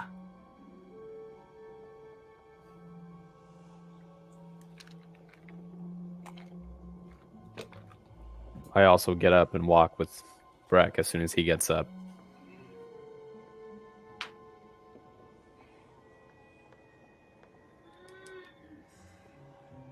I guess what I'll ask is anybody staying behind for any reason, or is everybody hanging out? Okay, everybody heads out. You guys see Emmeline. She's kind of nervously tapping her foot, and she looks over to all of you and almost looks like she's about to start to say something, and just is quiet and gives a nod and points her hand more towards the front, which you guys are already near the front entrance. She's just kind of, excuse me, just kind of essentially shuffling you guys out. Is it safe to assume, based on our interactions with Emmeline, that she was the one that screamed earlier? No. Okay. No, you would recognize it a little bit more. I mean, you guys heard the guy's voice. You guys heard the captive scream. Oh, okay. He said as quick as possible, and then you heard a scream from the captive. Sounds like they're a lot better at getting information quickly than we are. I Did don't know. We're pretty we good. did we hand him over to them? I did, yeah. Oh yeah, he's for sure dead. I told those guards he wouldn't be coming back. I wasn't joking. Are we outside or like? Yeah, you're sure. Yeah, we'll say you guys are outside at this point. Absolutely. Should Change the vibe a little bit here? Go Milo discuss wipes this. off the hand sweat of Ikathord on Alivor's sleeve. Yeah. Alivor gags and almost throws up. Oh, this crusty old man. It smells like prison. Trust me, man, his breath was worse. Oh God, I Should don't we, know how you can get that close. Have a little debrief somewhere. I don't know, in Milo's room or something, where they have like cookies and stuff. I'm sure they restocked on the Ooh, that's prosecco. right. That's right. Sounds like a great idea. I'm kind of No, hungry. it doesn't too. happen that fast, man. It's all gone. Oh. I don't know. I think it's gonna be that. I'd like to verify. Yeah, we'll figure something Alivor, out. It's Milo's you're the room. one who sends the money. You'll know when it restocks. It restocked instantly, and if it doesn't, someone's gonna have an ass chewing. Okay, you're gonna have to tell me about that process because we're gonna have to repeat it elsewhere. Anything for this Staros, though. Exactly. So That's what I like Milo's to hear, room. guys. All right, Milo's room. Ooh, Milo, I am gonna need your favor or a favor from you. You got any more of those sendings left? I believe that I do.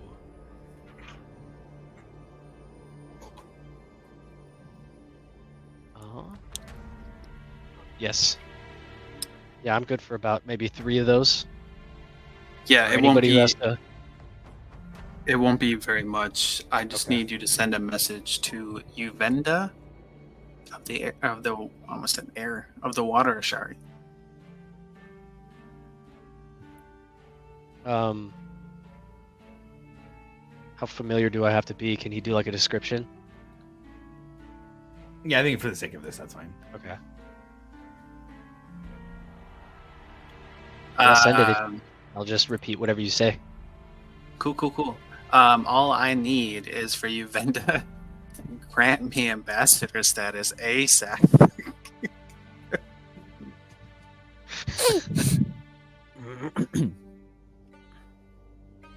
I mean, if you want to give her some of the details on why I would need that, then I'll let you decide what to say. But What was her name again? Uvenda, Uvenda. yes. Hey, Uvenda. Oh, yeah, there you go. This is Milo. New friend of Squall. He needs ambassador status as soon as possible.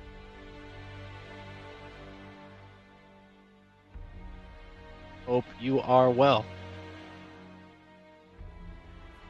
Nori says hi. No, man, that's it. Oh, okay.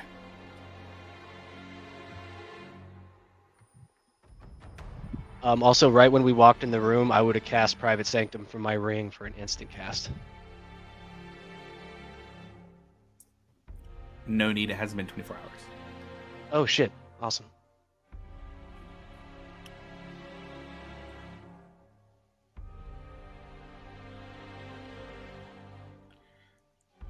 Milo, you're back. Who the hell is this? All right. Skull knows what he's doing. Yeah, she's totally giving me the information. No security checks at all, man. We're a trusting people. Not gonna say anything. And she'll say, tell him he is granted title of Tide Reacher.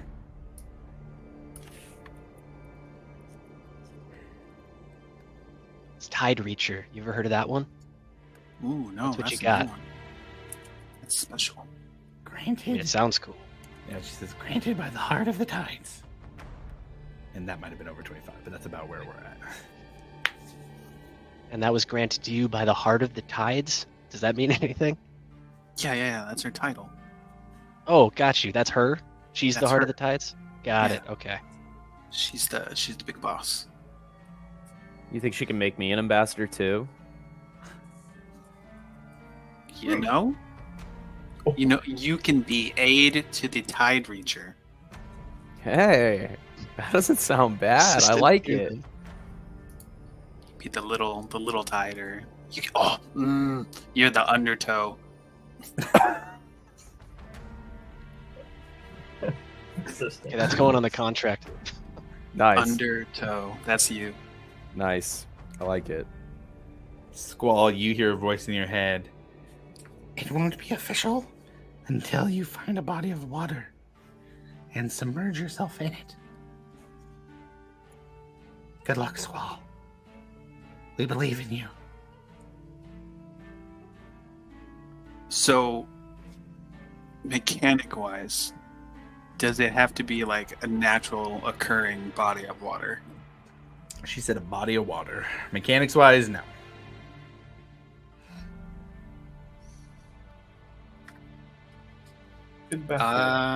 Yeah.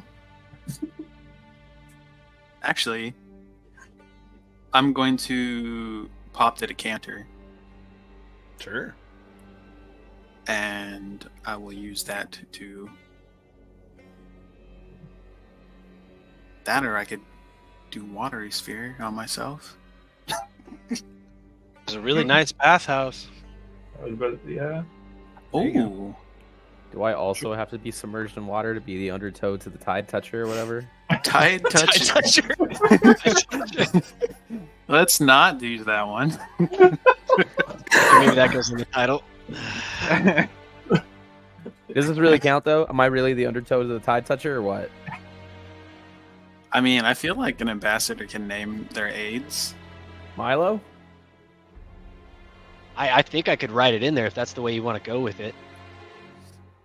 I was gonna kind of write you off as like a special privateer of the seas or something like that, but Oh, the tide toucher and the I mean, if you come up with Privateer your of the own seas. title, I'll put it on the contract.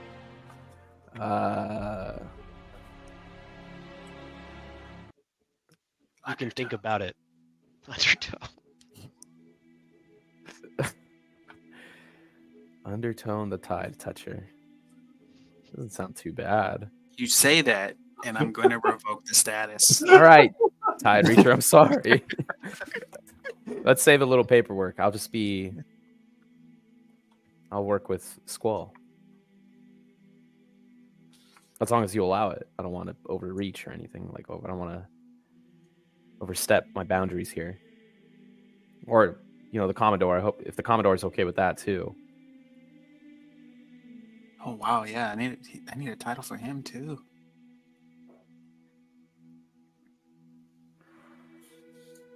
Yeah, I don't mind.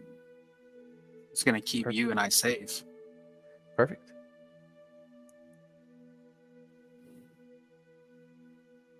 Undertow.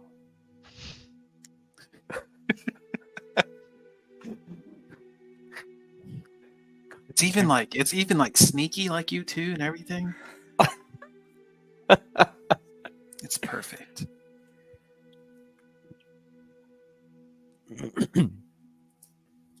Your boss isn't going to be upset about you naming Lane Undertow, right? Or anything like that. Serious, I don't want any trouble with. Did you see how easily she granted that? Yeah, for you. She has no idea who I am. And what did she say, Milo? She trusts in me. Yeah, she seemed like she was 100% on board immediately as soon as I started talking. It was actually Perfect. kind of off-putting. Call me the Undertow.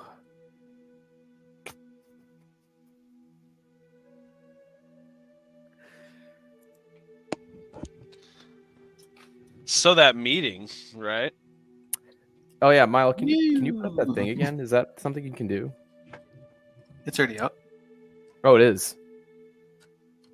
Yeah, Brick, Yeah, I why never so went down. hostile? We're good for a little bit. Cool. Yeah, that meeting. Dude, that guy. I don't like him. The bag of dicks. Like, there's so many things to dislike about this guy. One, let's start with the skincare routine. He obviously doesn't have one. Let's just point out the elephant in the room. A little bit of anti-age moisturizer never hurt anybody, okay? I'm just throwing it out there real quick. Breath mint helped a little bit. This dude is a powerful wizard. Like, come on, man. Yeah. Doesn't Disguise mean you self, can't, like, something. I was have gonna a say, side yeah. He can look like anything. Yeah. That's what he chooses to look walk like. in like that. Wrinkled. Milo, did you lock the door? like looks to the side and casually walks over there and clicks it, puts the key back in his pocket. Look, there are many things to be really concerned about the whole thing, but the things that really grinded my gears were like, one, Ekamos, congrats on the promotion, but the fact that they are essentially forcing you they're essentially forcing you to convert people regardless of what they want to. Yeah, and I Kinda don't know if wild. I like that. Yeah. And Rufus, the High Inquisitor position? What is That's that- scary. That's pretty And badass. On top of that, For the wrong obviously, that? For the wrong reasons. reason. I know we're outsiders and everything, but to be essentially like threatened to either pledge allegiance to one place or else Or offer type thing, 10,000 gold and or get out of offer here. 10, thing. yeah, It's the first time I've really ever leaves a bad taste for anything. Yeah. Like, that's not a place that I want to be involved with. No disrespect to you guys. I know you guys mean well, and I know you guys have worked tirelessly to build this place from the ground up. And I know I'm still kind of catching my footing here with this group and with this place. But if that's who's going to be behind, Oh, no. No. Oh, Uh-oh. no. no. I was wondering if it was just me. Not during the monologue. Not during the monologue. oh, Cold-blooded. Oh wait, there he's back. Oh, whoa, Oh. whoa, restart the Whoa. monologue. Yeah, where from the- did I leave off? You were talking and then you just stopped, so it's really weird. So if you could just Okay. rewind, From the like, beginning. I think you 10 said yeah, if start that's over. what it's gonna be. You're saying, Oh, yeah. Yeah. Yeah. If that's what it's going to be like with them calling the shots for the most part, I honestly don't know how much longer I'm going to stick around for. And it's not because I don't want to help you. It's just Bad taste. I've worked already with a lot of bad people, and I refuse to be used by another one. Well, you're assuming that we agree with it. I know you don't, which is why I prefaced everything with, I know you guys are doing everything you can. However, right now in this very moment, everything we are doing is under the watch of them. Now I have to give a weekly fucking essay to the biggest piece of shit that I've ever come across. Milo's got us.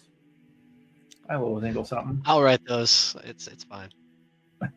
Squall's report. The tides have been touched.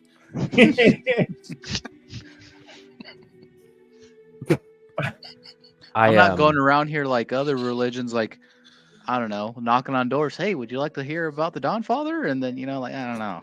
No, you punch him in the face and say. The thing is, his motives are so backwards. Everything that he said was so, like, it's just amazing that he is so high up there in power with the mentality that he has.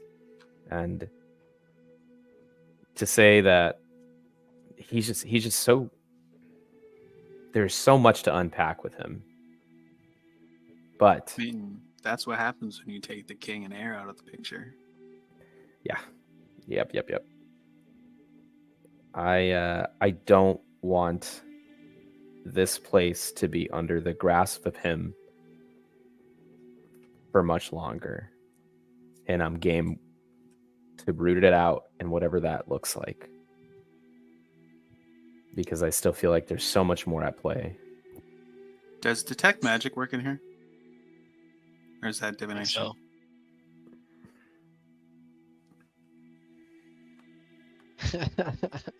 Great the question. wheels are turning. Detect magic is technically a divination spell. Oh shit. Yeah. And you make sensors created by divination spells can't appear inside the protected area or pass through the barrier as its perimeter. I would say if you were outside looking in, you couldn't see anything on the other side. I would give it to you inside though that you can use it. I don't see any problem with that or anything in the rules that says that you can't do that. It's not. It doesn't create a sensor like scrying would.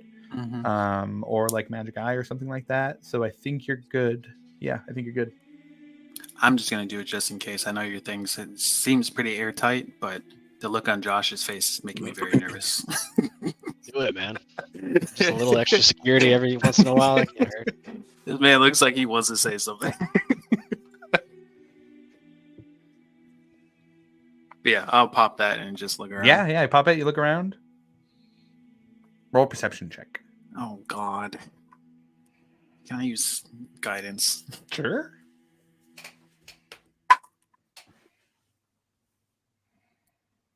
I'm gonna. You know what? I'm gonna use my inspiration for that one because that was. Oh, it's so much better. I just went from a 3 to a natural 20. Nice. So that is a 34. 34. Damn. Nah, you don't see shit. Room is secure. Wasted.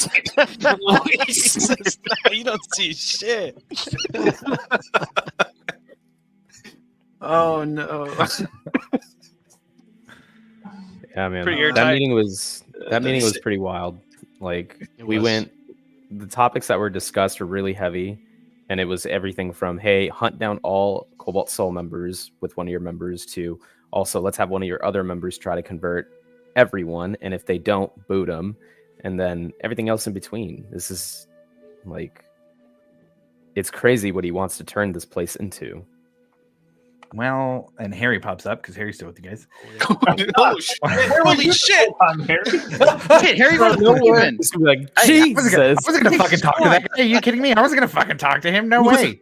You who the guys fuck handle are you? that. How long have you Yeah. been there? Yeah, I've been here the whole time. You guys asked me to come the whole time, so I've been here the whole time. I've just been staying quiet. But I mean, you know, if you guys want Agathon gone, he said he'd be gone. But sounds like he No. had some things to do otherwise. Yeah, the rest of Milo, here asked him to I stay. will take I will someone take with a little that. brown on their nose. Yes. What is- He started his, question about the Order of the Black Rose, and I immediately thought of the best route is to keep him as close to me as possible, or at least to us, and not sniffing around my mother and what she's got going on. So you guys know this order. We do. You've heard of it before. That Yeah, might be the I mean- one thing that we lied about. I mean, technically, you May didn't have heard lie. about You it. just- We didn't say I just anything. want to protect my mom, who may be with the Black Rose. And I have to actually, for Rufus, and I know that he's not here, but Ekimos, I mean, I really appreciate you saying yes. I think that's a huge advantage on our part to being able to have a little bit of agency and control over those matters within our area. Yeah, again, I just feel, I don't know, I felt kind of crusadery of what he was trying to get me to do, which I don't Oh, yeah. agree with, So, I mean, I'll play the part, but I'm not gonna, So you're not play gonna their hand. What's that? So you're not going to beat people up for worshiping the wrong person. No, absolutely not. Because again, I've come from a rough part, and I mean, I found, the Dawn Father later in my life, and I don't feel like it should be made to where like, hey, take this religion, and if not, like excommunicado type of thing. Like, I don't think that should go down. I agree.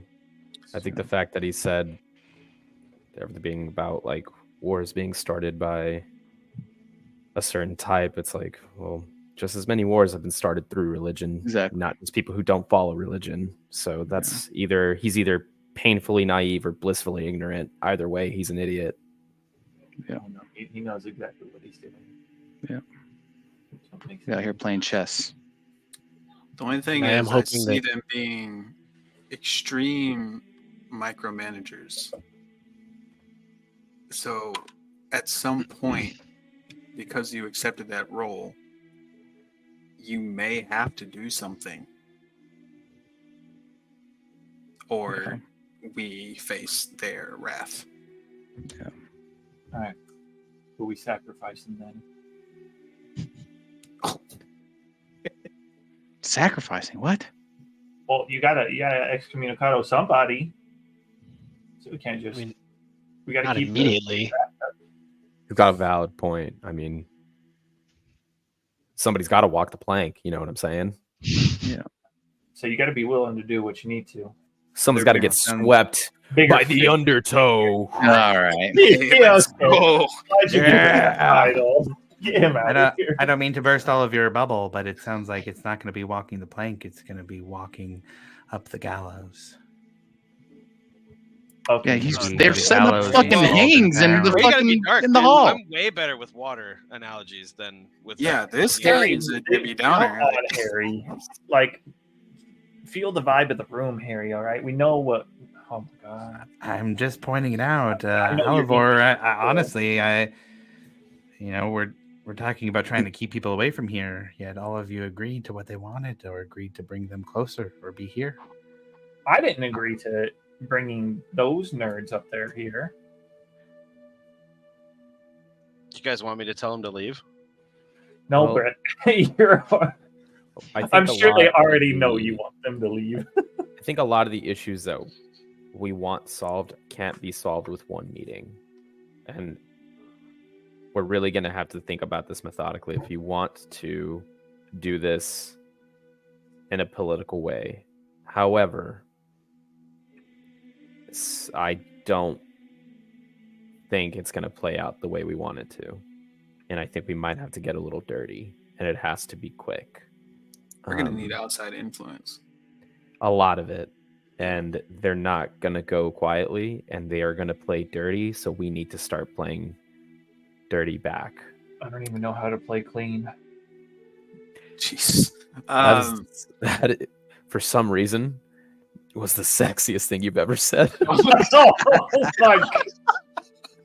Good for you. Put that in a song, that way you can play it or something. Sing that in the Oh shower. yeah, I've never the played. whole title. Never played clean. Hey, I only also, played can we dirty. get the notorious WIZ By Alivor. cannon, please? I'm Yeah. gonna And need that freaking cannon rip. part. Bam, bam, I will- play Um, dirty. Clarification on something, Josh. Sure. If I recall correctly, it's only a select few of the Cerberus Assembly that are dirty. You guys know of a select few, correct? It's not the entire assembly that you know of. Yeah, the impression that we got, I believe, at least when I was using Barrack, was that there are some of the Cerberus Assembly that are on the up and up. I mean, yeah, you guys believe you found one in the first arc of the campaign.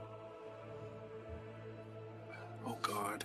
You interacted, if I remember correctly. Notes. As you guys, I'm going to do this here actually. As you guys are thinking about that and trying to recall, Milo, you hear urgent knock on the door. Oh, Milo, jeez. Emmeline's voice. Milo, Oh. See, told you Strosta. I I mean, locked it. Strosta. Totally locked it. All right. Do you guys know anything about a Hydra running around the countryside? Hey, you guys know What anything the about Hydra? Fuck. Oh, what? A what? No, we don't know Hey. about a Hydra here. Oh, yeah, yes, we do. Wait, wasn't Yes, we that do. the Yep. one? That's exactly Squall was like, "Hey guys, Got like I got bones this." hanging out. Squall. And she Well, turns oh, red. you know about a Yes, Hydra? yes, bones. Yeah, Yeah, we do. Yes, the answer would be yes. it's attacking the shouting sail outside of town. Oh it's fuck all 3 that! miles Where's, out. no, send it Yes. on the way. Time Yeah. to face the wrath of the undertow. The shouting sail, dude, for real. Yeah, we love the shouting sail. All right. I So was gonna say, everybody sounds dipping like out. a Is that- pass. Oh hell yeah, we're going in. Yeah. That's the one that looks like the gonna boat, pause right? on this meeting. Yeah, that was like Yeah, from we the have to go. First session. session. First session. Yeah. Yeah. All right. Is anybody doing anything besides moving out and heading towards that? It's miles outside of town. I wouldn't mind sending off a message real fast. Sure. Just giving my mom a heads up that Ikathorn is very interested in the Lord of the Black Rose. Got it. I think I could efficiently do that in 25 words, but I think so too. Should we let our overlords know about this situation? You know, reports and all that. We will after we kill it. At the end of the Or week. after we die. At the end of the it'll be week. a- Or- that's We'll good. get a If weekly you guys are report. down, they actually might be able to help. Who knows? That's Well, yeah. let's see. They might be able Hey, to you get us know, there quicker. Let's see if they They actually wanna show they up wanna to help so them. much. Yeah. Yep. Is Emil still here? She's by you guys, yeah, Emily. Emmeline, sorry. Emmeline, do you mind going to get your bosses and request their help as well? Sure. And you see her start moving towards. You see her do a couple misty steps as she's running, just for like quicker move before over she there. takes off, say like, as a show of good faith to Milo and Bastion's watch. She runs off, comes back. You see her maybe after 2 or 3 minutes come back. You do your message to your mom. She comes back. Looks like she's holding a scroll in her hand. Here, they said that you could get there quick at least. And you open that up. You see a scroll of teleport. helpful. Oh wow, they are. So helpful. There's that. What about any diamonds? How many diamonds do we Teleport have? How many diamonds do we have as a whole, guys? I'm out. Oh, I was going to say, how many do you I have? still have Fine, one, That's don't I? broke, friend. it. So besides Brex, I had at least one. Did I use that? You Oh, I did have because I one. asked you Or was for that it, given and to Josh me? wouldn't give it to me. So I still have it. Yes. There you We have go. one So you guys have diamond, I think. one We do have diamond one. currently. I'm going to pass that over to Breck immediately. Okay. So I think I On the have scroll I have one and in my look around. inventory. It's teleport straight up. All right, guys. You've this been is to the our Shouting Sail teleportation before. scroll. Let's go. You guys ready? Yes. Send it. Go ahead, Milo. I Open the read it Bible. out. Roll that D100 for mishap. Oh. Oh boy. Oh shit! Don't open the Bifrost. Close it. Oh guys, too late. Straight through the 72. Bible.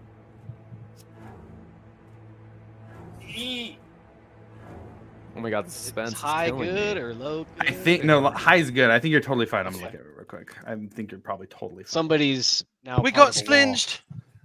Oh no. Perfectly. I think Legs- you're legs sticking out of the perfectly fine. Perfectly fine. You made it no problem. All of you as a group, that actually worked out pretty nice.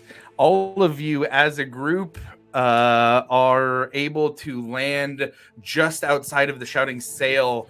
And as you do, you see the 5 heads of the Hydra now breaking, some of them breaking through the building. It looks like the roof has been pulled off of the Shouting Sail. There is a body in one of the mouths. You guys see a few bodies strewn across, as well as these odd bipedal reptilian creatures that seem to be hanging around the Hydra. It looks like going after some of the dead bodies, maybe scavengers of some sort.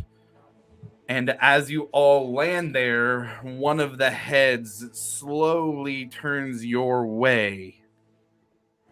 Ah! Oh boy. Damn, dude, that looks awesome. Is that a velociraptor?